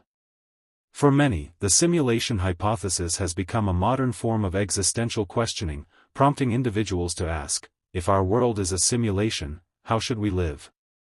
Does it matter what we do? And how can we find meaning in a world that may be nothing more than a digital construct? The cultural impact of the simulation hypothesis is vast, extending from ancient philosophy to modern film, literature, video games, and social media. It has become a powerful narrative that allows individuals to explore fundamental questions about reality, consciousness, and existence, and it continues to inspire new forms of artistic expression and philosophical inquiry. Chapter 20: The Future of the Simulation Hypothesis. As we come to the end of this comprehensive exploration of the simulation hypothesis, it is essential to look forward and consider how this idea will continue to evolve. The simulation hypothesis is not just a philosophical or theoretical concept, it is an idea that has the potential to reshape our understanding of reality, our place in the universe, and the future of technology and human existence. In this final chapter, we will explore the possible future developments in our understanding of the simulation hypothesis, the technological advancements that may bring us closer to confirming or disproving it, and the philosophical and ethical challenges that lie ahead. 1. Advancing technology and the quest for evidence. One of the most significant factors that will influence the future of the simulation hypothesis is the rapid advancement of technology. As our computational capabilities continue to grow, we may reach a point where we can create highly realistic simulated worlds that are indistinguishable from reality. This technological progression will force us to confront the possibility that our own world may be a simulation. Quantum computing is one such technology that could revolutionize our understanding of the simulation hypothesis. With its ability to process vast amounts of information in parallel, quantum computing could be used to create simulations of unimaginable complexity. As we gain the ability to simulate entire worlds at the quantum level, we may come closer to understanding the nature of our own reality. Artificial intelligence, AI, is another key technology that will shape the future of the simulation hypothesis. As we develop more sophisticated AI systems capable of creating, maintaining, and manipulating digital environments, we will gain a greater understanding of how a simulated world might be constructed. If we can create conscious AI beings within these simulated worlds, it will raise profound questions about the nature of consciousness and the moral status of simulated beings. Virtual reality, VR, and augmented reality, AR. Technologies will also continue to blur the line between the real and the simulated. As VR becomes more immersive and lifelike, we may reach a point where it is impossible to distinguish between the digital world and the physical world. This experience could give us new insights into the nature of reality and force us to question the authenticity of our own experiences. Furthermore, as we continue to explore the mysteries of quantum mechanics and the nature of space and time, we may discover new evidence that either supports or refutes the simulation hypothesis. Phenomena such as quantum entanglement, the measurement problem, and the holographic principle may eventually be understood as evidence of the underlying computational nature of reality. 2. Scientific experiments to test the hypothesis. Scientists are already exploring ways to test the simulation hypothesis, and these efforts are likely to continue in the future. One of the most promising approaches is to search for signs of computational limits in the universe. If our reality is a simulation, then it may be subject to the same limitations that exist in any computational system, such as finite processing power, memory constraints, and pixelation at the smallest scales. One such experiment is the search for evidence of a pixelated universe at the smallest scales of space and time. If our world is a simulation, then it may be composed of discrete units, similar to the pixels on a digital screen. Researchers have proposed using high-energy particle accelerators to search for signs of this digital structure in the fabric of space. Another approach is to look for signs of computational artifacts in the laws of physics. If our universe is a simulation, then the laws of physics may be programmed by the creators, and we may be able to detect patterns, anomalies, or inconsistencies that reveal their artificial nature. Some researchers have suggested that the strange behavior of particles in quantum mechanics, such as wave-particle duality and the observer effect, could be interpreted as evidence of a simulated reality. Scientists may also attempt to detect the presence of glitches in the simulation, temporary inconsistencies or errors that could reveal the underlying computational nature of reality. These glitches could manifest as unexplained phenomena, such as sudden changes in the laws of physics, anomalous events, or the appearance of impossible objects. 3. Philosophical and ethical challenges. As we continue to explore the simulation hypothesis, we will also face significant philosophical and ethical challenges. If we discover that we are living in a simulation, it will force us to reconsider our understanding of existence, consciousness, and morality. One of the most profound philosophical challenges is the question of free will. If we are living in a simulation, do we truly have free will, or are our thoughts and actions determined by the programming of the simulation? Even if we possess a form of digital consciousness, it may be constrained by the rules of the simulated world. The question of meaning and purpose is another major challenge. If our world is a simulation, does this mean that our lives are inherently meaningless, created for the entertainment, experimentation, or curiosity of the creators? Or can we still create our own meaning within the simulation, just as we would in a non-simulated world? Ethically, the simulation hypothesis raises questions about our responsibility to other beings within the simulation. If we are living in a simulated world populated by other conscious beings, then we may have a moral obligation to treat them with kindness and respect, just as we would in the real world. This ethical responsibility extends to any simulated beings that we may create in the future, as our technological capabilities continue to advance. Furthermore, the question of the creator's ethical responsibility is also significant. If the creators of our simulation are aware of our existence, do they have a moral obligation to ensure our well-being? Are they responsible for the suffering and hardship that we experience within the simulated world? These questions are reminiscent of the traditional problem of evil in theology, but they take on a new dimension in the context of the simulation hypothesis. 4. The future of human existence in a simulated world. If we are living in a simulation, what does this mean for the future of humanity? One possibility is that we will continue to live our lives within the simulated world, unaware of its true nature. In this scenario, the simulation hypothesis may remain a philosophical curiosity, with little impact on our daily lives. However, if we discover that we are living in a simulation, it could lead to a profound transformation in human thought and culture. We may come to see ourselves as part of a larger digital ecosystem, with new ethical, philosophical, and technological possibilities.